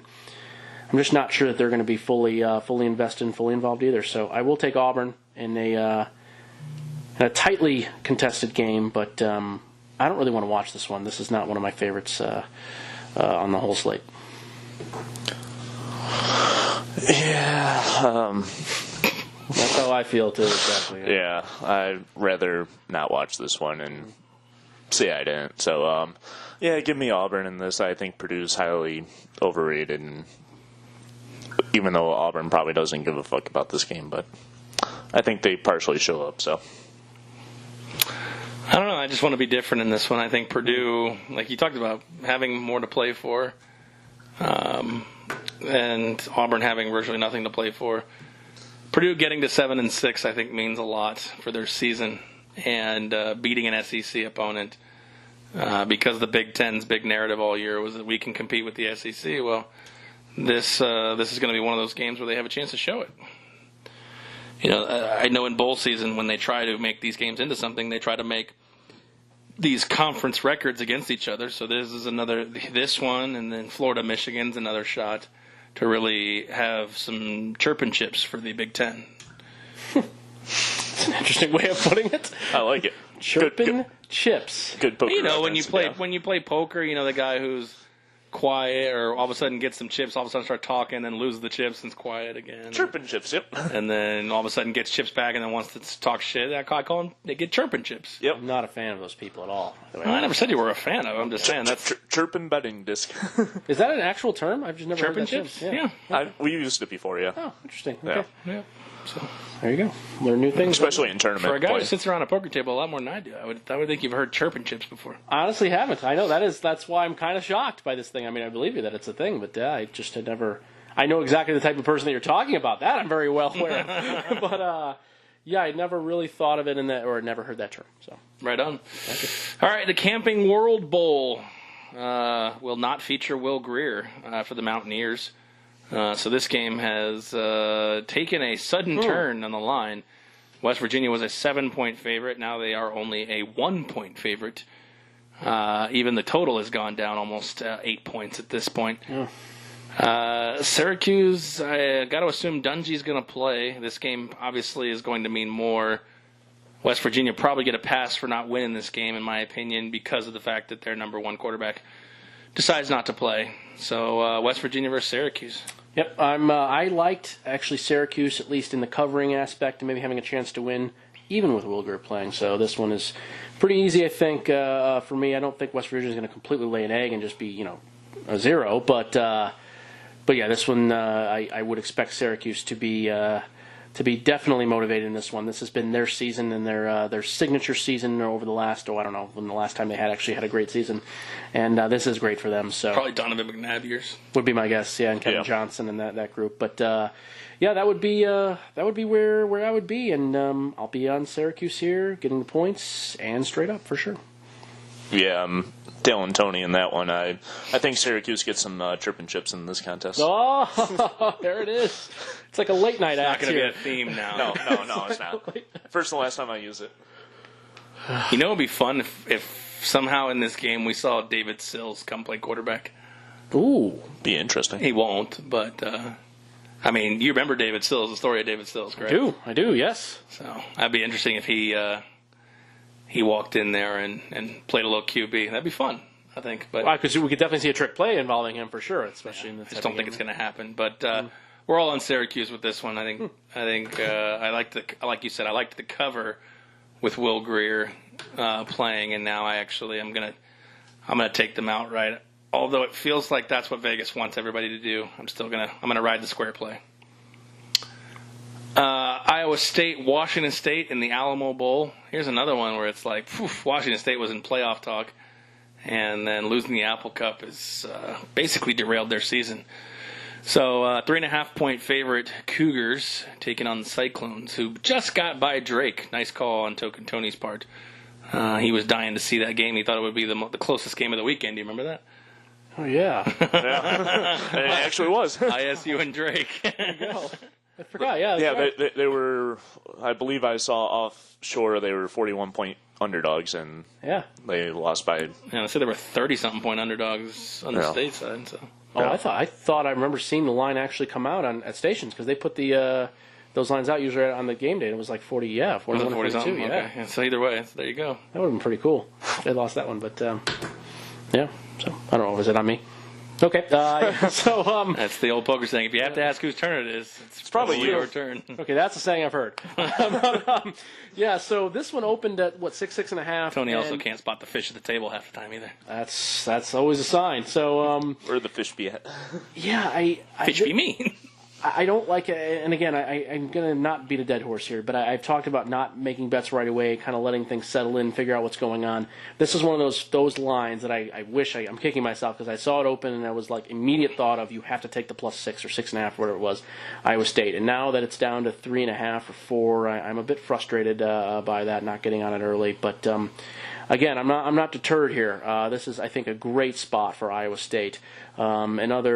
Talk about two great coaches and great staffs as well, too. Tracy Claeys, Washington State, their defensive coordinator, does not get nearly the credit that they deserve for this rise with Wazoo here, because, I mean, they've been spectacular on defense for the majority of the season. But all that being said, I think this is a good spot here for Iowa State. They have a lot of seniors on this game, 4 on the O-line, running back, 2 receivers, and then a few sprinkled in on defense as well. And I know that Wazoo actually has a bit of a younger team. Besides their graduate transfer Minshew quarterback, they sport a lot of youth, especially on offense. So I like kind of where that is there. And Iowa State has been taken too lightly by too many teams this year, and whether that is the case now or not, they're a very good team. So I'll take Iowa State here straight up. Give me Washington State in this. I believe they are able to produce quality amount of points against Iowa State's defense, and What does that mean? Probably enough to hit the over, not by themselves, but with a little help from Iowa State. I believe they easily covered the 3.5, and even the original line of, 6.5? Calling for a roll. Wow. Yep. Calling for Old Crimson to rise and fly. Give me Wazoo. Give me a sleeping pill for this one. No, actually, I'm interested in this game. It's a good game, yeah. This is one of my favorite games. You brought that up earlier. What's your favorite games? This would be in the top 3 of non-playoff games. I'm going to go hashtag do it for state. I think they're going to win. The Iowa version. You know the hashtag do it for state? Have you ever seen that? No. You ever you said you float around Twitter from time to time.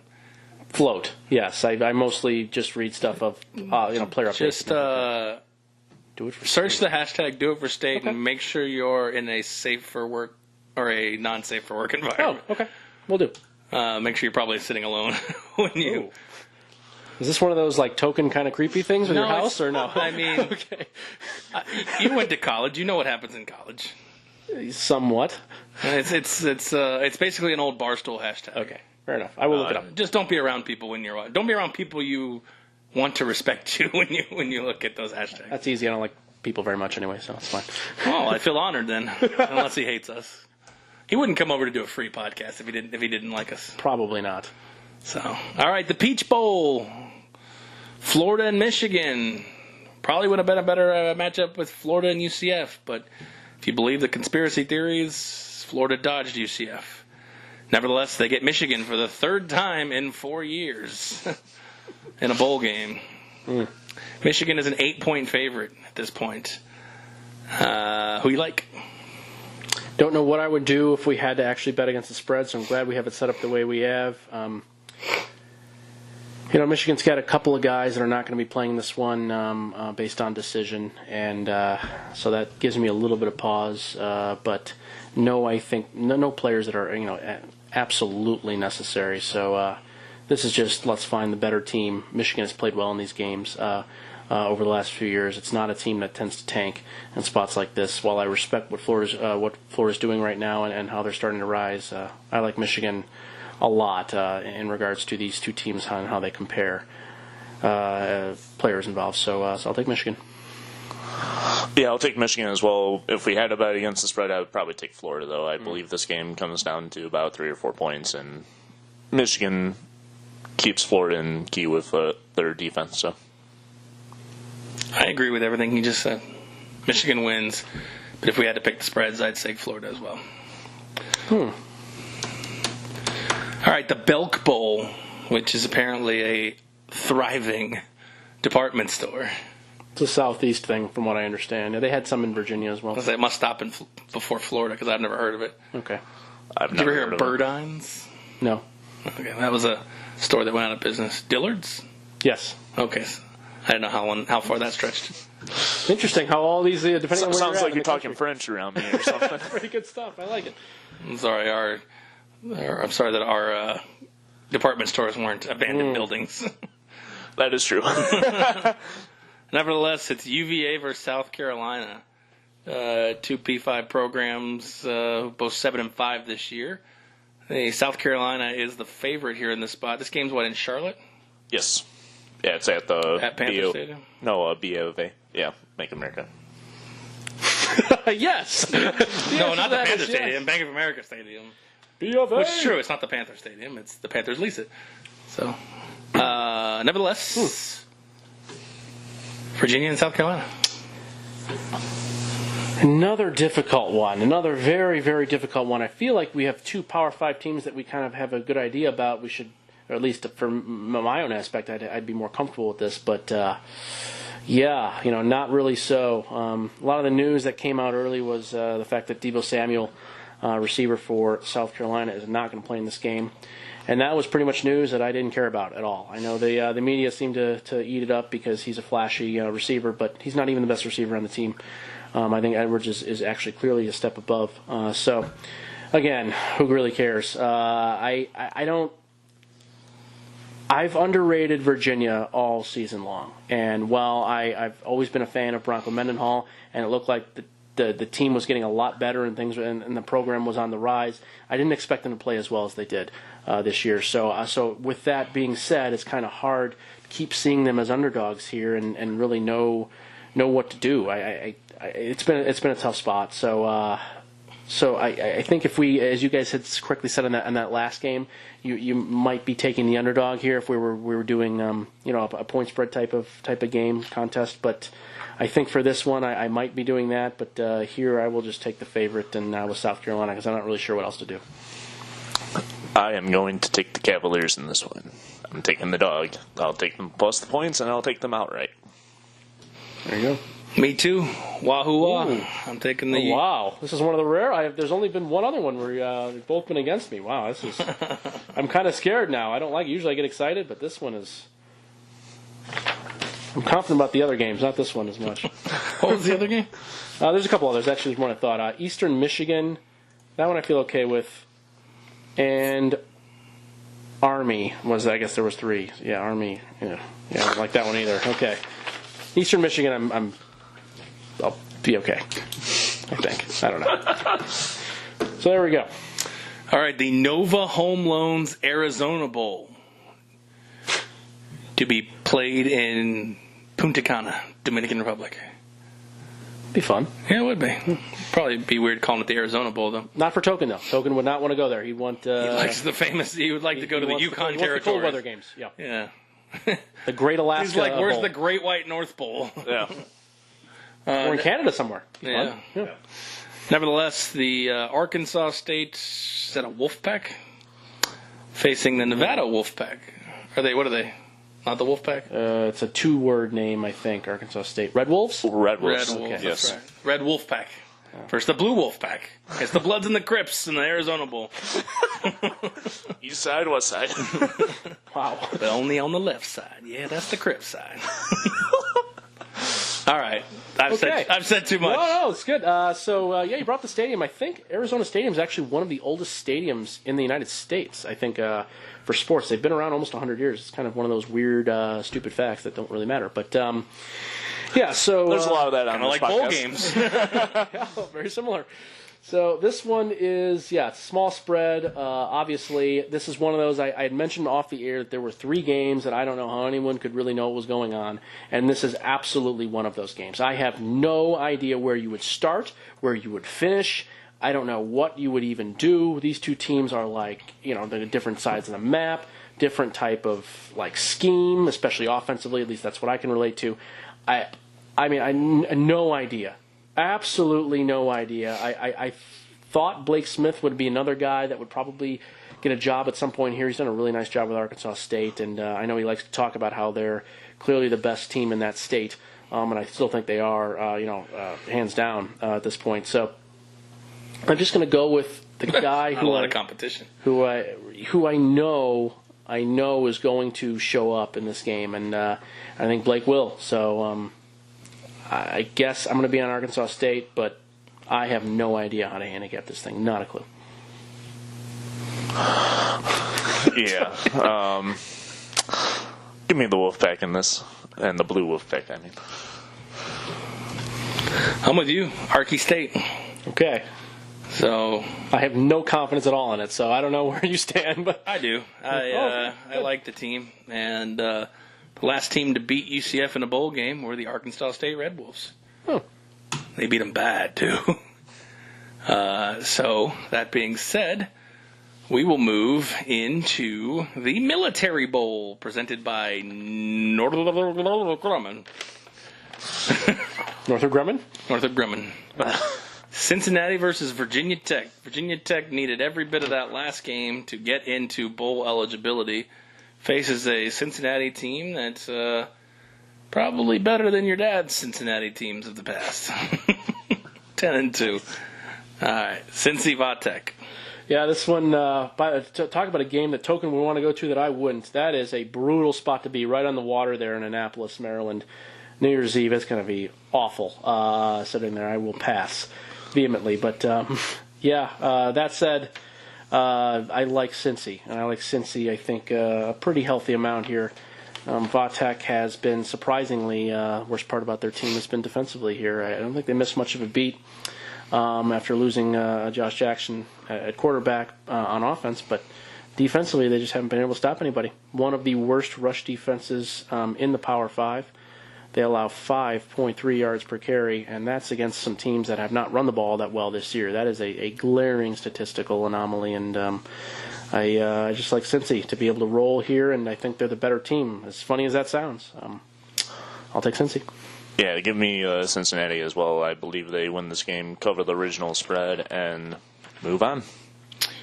I'm with Cincinnati as well. I would take Virginia Tech in a betting perspective with the points, with the 6.5 points, but I think Cincinnati has something to prove here. They're one of the G5 teams looking to get in a big boy conference.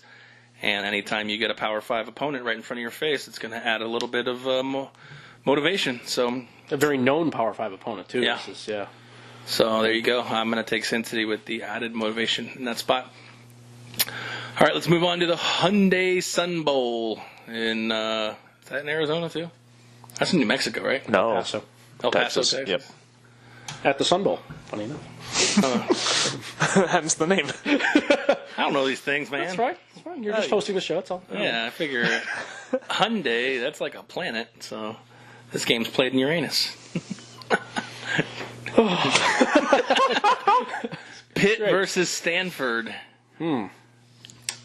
I don't think Andrew Luck or Nathan Peterman are walking through the door for either of these two teams. No. Can I take the over as my pick? Because that's one of that might be my favorite pick on the sheet so far that I haven't actually. I think I'm over talking about this game. Yeah. So I want the over, but if I can't have the over, wait, hold on. I think we're on a consensus on this one. So go. Okay. Really? Wow. Quick pick. Oh, you like the quick pick things. Stanford. Pitt. Fuck. I think you just did that on purpose. No, I was actually going with Pitt. Me too. I thought you were going to go with Pitt as well. Oh, okay. All right, so you can go ahead and say why, but no, you already stole the thunder, so that's fine. No, Pitt has under Narduzzi has not done well in bowls, not necessarily in a wins and loss category, but just they've flailed away on defense. Yeah, their performance has just been really, really subpar. So I did not think we'd have this many differences. Wow. Yeah, I guess with 3 it makes a lot. I just like with Stanford, I think they can finally get people healthy, and this will be the Bryce Love game that he certainly needs, and I think he'll be over 180 yards rushing in this game, and that will be enough for Stanford to win, and I think win generally convincingly. All right, so the next game I think is perfect marketing because when I see the name of the bowl, it makes me want to do exactly what their business is instead of watching the game, and that's grab a Redbox movie. Michigan State and Oregon. You all right? No, it's just such a strange. What is Redbox doing? What are they doing? I don't understand. They must. Why? I mean, I don't know. I'm curious. I am too. They can't be. There has to be something that they've come up with, or there's like a new thing that they got going on. Why? I just rented a Redbox the other day. A Redbox is still cheaper than on demand. What do you mean? No. What? Redbox is $1.25 a day. On demand's like $5.99. Oh, you mean through like a TV? Okay, yeah. I'm just thinking about like a service where you can, watch anything unlimited for like $10 a month. Yeah, but they don't have new release movies when you want them. True. If Netflix had that, then yes, Redbox would be out of the game. I see. So it's that the new releases is what's keeping them involved. Absolutely. Okay. That's the same thing when they had new releases versus Blockbuster. Blockbuster wanted $5 for a 3-day rental, and Redbox says, "Hey, here, $1 one day, it's $1, yeah, $1 a day." Mm-hmm. Okay. And they had a genius model because everybody forgot to fucking return it, so you'd end up spending $4 or $5 on the thing anyways. On late fees. I think I actually bought a movie from Redbox because I forgot to return it. I think after 20 days you own it. Nice. So I mean, for the low price of $29.99. No, for $20. Jesus. Unbelievable. Speaking of things coming out of your Redbox, Oregon is a 3-point favorite here. Go ahead. Okay. No, that's fine. This is another one of those. I really like the total here, but we're not doing totals. So I think I made the instructions very clear in the podcast. I know. I just wanted to do it just to see. That was a troll. More so than anything else. But yes, I'll take Michigan State. And whatever we don't have to lay points. So Michigan State is my pick. Are you new here? Yes, just starting out. First day on the job. It is. I haven't got my paycheck yet. When does that show up? Never. Whenever mine shows up. What were we going to go with the total over? No, I like the under a lot, actually. You like the under? Yeah, I was surprised that you like the over there. Interesting. I kind of lean towards the over. But give me Oregon in this matchup. All right, yeah. I feel like we could talk about that for the next 5 minutes. That'd be fun. Okay. You got 10 seconds. I'm still writing them down. So, Well, who'd you take? I took Oregon. Yeah, me too. Ooh. I think Justin Herbert's going to be The pervert. unless he decides to sit down. If he decides to sit down, I would like to change my pick. But Why? Does that matter that much? He's been negligible this season for the most part. Well, he's going to be the first offensive guy taken off the board, more than likely, next April. Oh, I hope that's not true. I don't know. I'm not good at evaluating talent for the NFL per se, but that seems silly to me. But okay. All right, the AutoZone Liberty Bowl actually has 2 decent teams in it this year, Okie State and Missouri. This used to be a Conference USA champion versus like the 9th SEC team. Now we actually have a decent matchup here. Pokes or Cats? Or Tigers, excuse me, whatever you want to call them. Yeah. Tiger Cats. This is Tiger beat Justin Bieber. I've put down a lot of people that are not playing, because I think it's really not all that meaningful. Going back to the whole Deebo Samuel thing, whatever. Justice Hill not suiting up here for Oklahoma State is actually one of those I think does slightly move the needle a little bit. I think he really is that important for this team, and when he was playing and healthy this year, they were really much better on offense. That said, I like what Taylor Cornelius has done this year for his first time starting. He's another one of those guys like Kyler Murray, a recent Heisman winner that waited it out many years and then really shined when it counted. But too much Missouri here. Too much. I think the team is too good. So I will take Missouri. I know we said this a lot too. If I could get the points, I'll take the points. But betting straight up, I got to take Mizzou. Yeah, I'm on Mizzou as well. Yeah, I'm on Mizzou as well. So that's a consensus pick there. The San Diego County Credit Union Holiday Bowl, which is basically a mouthful to say. Quite a bit. This game is, I'm guessing, in San Diego. That is correct. At Qualcomm before they finally ever tear that thing down. It's at the San Diego. Yeah, Credit Union. But that's renamed it. Yeah. I don't think it's at the San Diego County Credit Union. Well, stadium, but yes. Is that the stadium? Yeah. Yes. I thought it was, that is. Yeah. Is it really? I Yes. thought it was Qualcomm Stadium. No, not anymore. They have a new sponsor. What, for no one to play there except for San Diego State? Pretty much. Yes. Cool. Yes. Good talk. That is it. Well, Northwestern versus the Utes, the 2 Utes.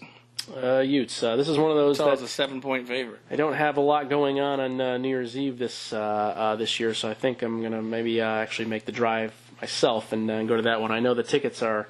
I looked at it on one You of could come with me to the Tokens' Fiesta Bowl. weird things. It's not a bad idea, to be honest with you, but that'd be a way better game. But either way, I want to go to I want to go to a game. But yes, this one I don't understand the line. The line makes no sense whatsoever. I don't get it. No one can convince me of it, and it just is weird. I'm not saying that Utah can win the game. For sure, they can win the game. But to be like more than a 1 or 2 point favorite is bonkers. I don't care that Huntley's come back. It does help the quarterback situation, but whatever. Don't care. Northwestern, all around facet team. I'm just a huge fan of what they've done this year, and they play everybody tough. And they'll play down to some bad opponents too. But this isn't one of those. I'm going to take Northwestern, even straight up. Fighting Fitzgeralds. Yep. I'm on the Utes on this one to win straight up. If I had a bet against the spread, I would take Northwestern. Right. Ooh, so he's got Northwestern. Yes, I'm looking for a sweep here. Oops, I wrote that wrong. You're looking for a sweep? Yes, I was expecting both of you to be on the Utah side. I want to be able to sweep it. What is sweeping it? What are you talking about? Well, I mean, I went in. Taking the point on this one. All of the games Yes. for. Yeah, probably not the best term to use, but I couldn't come up with anything better. Taking the ring on this one. Sorry, buddy, I'm with you. I like the Wildcats. Okay, fair enough. I'll be taking the sweep on this one. There you go. That's the attitude. I like it, Token. The Tax Slayer Gator Bowl in Jacksonville. North Carolina State and Texas A&M. Jimbo returns to Florida. Okay. Texas A&M 5-point favorite. This is another one of those that I have an opinion on the total, but that doesn't. Yeah, I know that doesn't matter. It doesn't matter. So why do we do these things? There's no reason. There's really no reason to have me here. This voice must be heard. NC State has another team with a couple of guys Should that never put that ad out on Backpage. I'm a Backpage guy. Nice. I like that. So NC State has a couple of guys that are out here. Actually, they might end up with a third one. It does appear that there's been remnants that I read that Ryan Finley is questioning whether he's going to play in this game too, which would probably mean more than Kelvin Harmon and linebacker that's escaping me right now. But that's a bunch of guys, and I like what both coaches have done offensively here, and with some time, I think this is going to be pretty high-flying back and forth. The problem is if anyone can play any defense, if there's going to be stops made, I think it's got to be Texas A&M. So I'm going to be on A&M here. I don't really have much of an opinion on that game per se. It's more of a total play, but give me A&M for our contest. Yeah, give me A&M as well. Yeah, me too. Especially if Finley doesn't play, that means, like you said, a whole lot. Local paper, yeah. I don't think NC State even has a chance if he doesn't play at that point. So he's still deciding, I guess, from what they said. So, but he's actually a first or second round prospect. So yeah, no, it made which he could move up by playing or by his draft day. Or fair. Can't really move up by beating Texas A&M in the Tax Slayer Gator Bowl. Wow, great stuff. All right, the Outback Bowl in Tampa, Florida. Mississippi State versus Iowa. Mississippi State 7-point favorite. I know you like the under, so I'll just spare you that one. Yes. See, now you're speaking my language. This is great. Okay, see, I get very excited about all these things. I like Iowa +7 as well, but again, I'm trying to win this damn contest here, so I'm going to go ahead and go with the larger favorite here because it opened at 6 and moved to almost 7. Got to be here for a reason, and so I guess I'll just be on Mississippi State for this contest and be boring. I like the Hawkeyes plus the points. I even like them outright. Give me the Hawkeyes.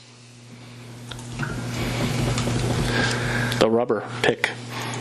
I'll let you have your sweep. I'll take the Hawkeyes as well. Oh, okay. Not sure I want it, but I don't think it's one of those I'm not that because I like the other side. All right. The VRBO Citrus Bowl from Orlando, Florida. Pits Kentucky and Penn State. Penn State 7-point favorite. What do you think? This one moved a lot. Yeah, this is the one that I was trying to figure this out. Is Penn State, I guess, that much better when it opened up? And it was one of those, I guess I should probably pull the trigger and just go with it. And my instinct, and now that that's moved up all the way to 7, I was like, yeah, they're definitely the better team. So I definitely like Penn State here. Might even lay the 7 if we had to. But, yeah, straight up for sure, Penn State. Yeah, I agree with that statement. I believe Penn State's a better team. Might even cover the spread. But yeah. Where that line's moved up 2.5 points. I think UK got to get amped up for this game. Haven't played in a January bowl game in quite some time. I think steady dose of Benny Snell will be the factor in this. I think Kentucky wins. Here we go. All right. Here we go. We've all been waiting. Have you? I don't know. All right. LSU versus Central Florida. UCF. 12-0. Playing in the Fiesta Bowl. versus 9-3. The line is LSU now 7.5. I'll lead it off. I'll be quick here because I know you might be winded. I don't have a lot of time left. Okay. I think this one is pretty much LSU. It's a different game than last year. I think UCF was much better last year. They're not as good this year, and they're playing an opponent that I think has a very high likelihood of showing up fully and a better coached team. So I'm just going to simply take LSU here. I'll take LSU to win, but if I had to pick against the spread, I would take the Knights. This might sound weird, but I'm taking UCF to win, obviously. But if I had to take a spread, I'd take Louisiana State because I think UCF wins this game or they get their doors blown in. Yeah, no, it's not that weird. I get it. I understand. But they're not getting their doors blown in. They're winning a second straight game against an SEC opponent.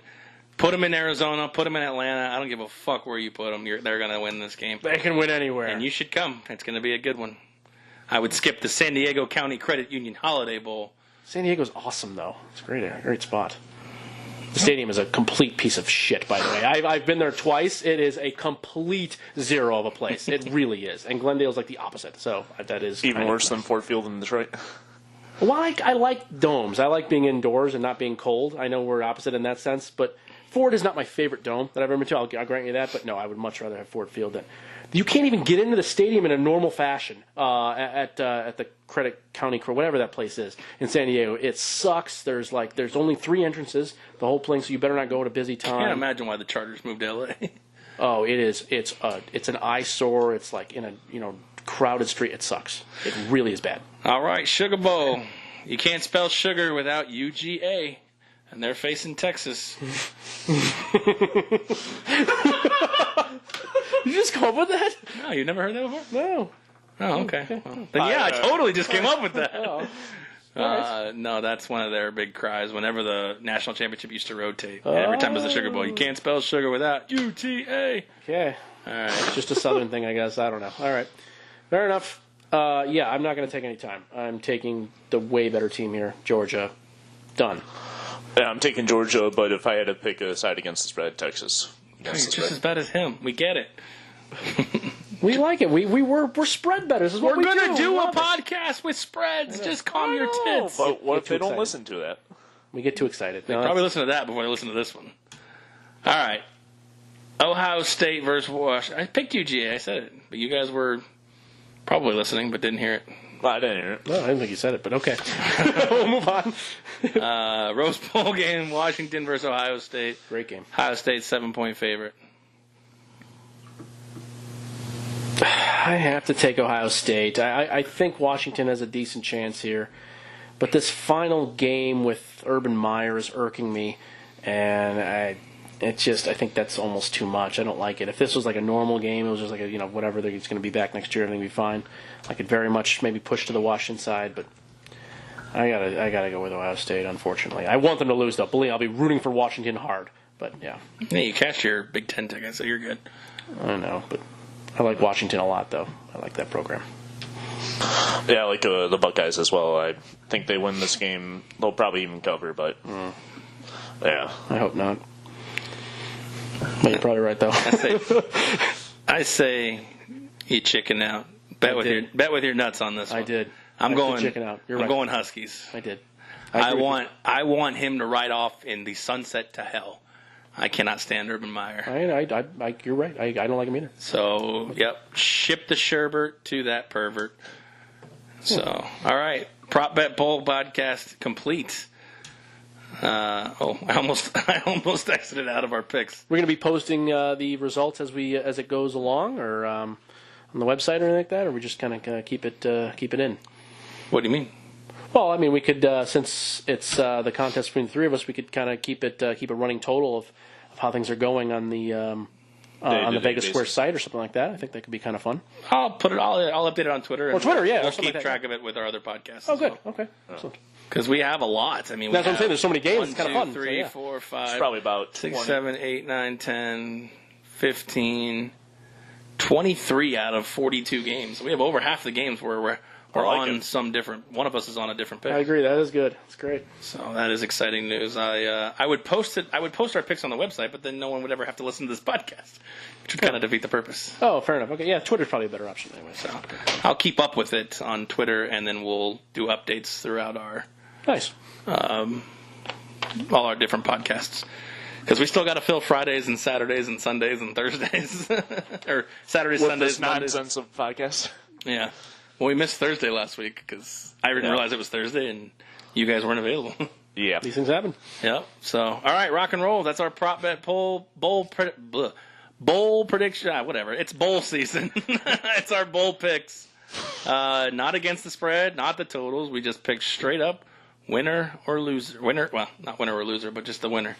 I've butchered this last part, so without further ado, there's only about, I got to find the time for the intro, so we are out. Goodbye.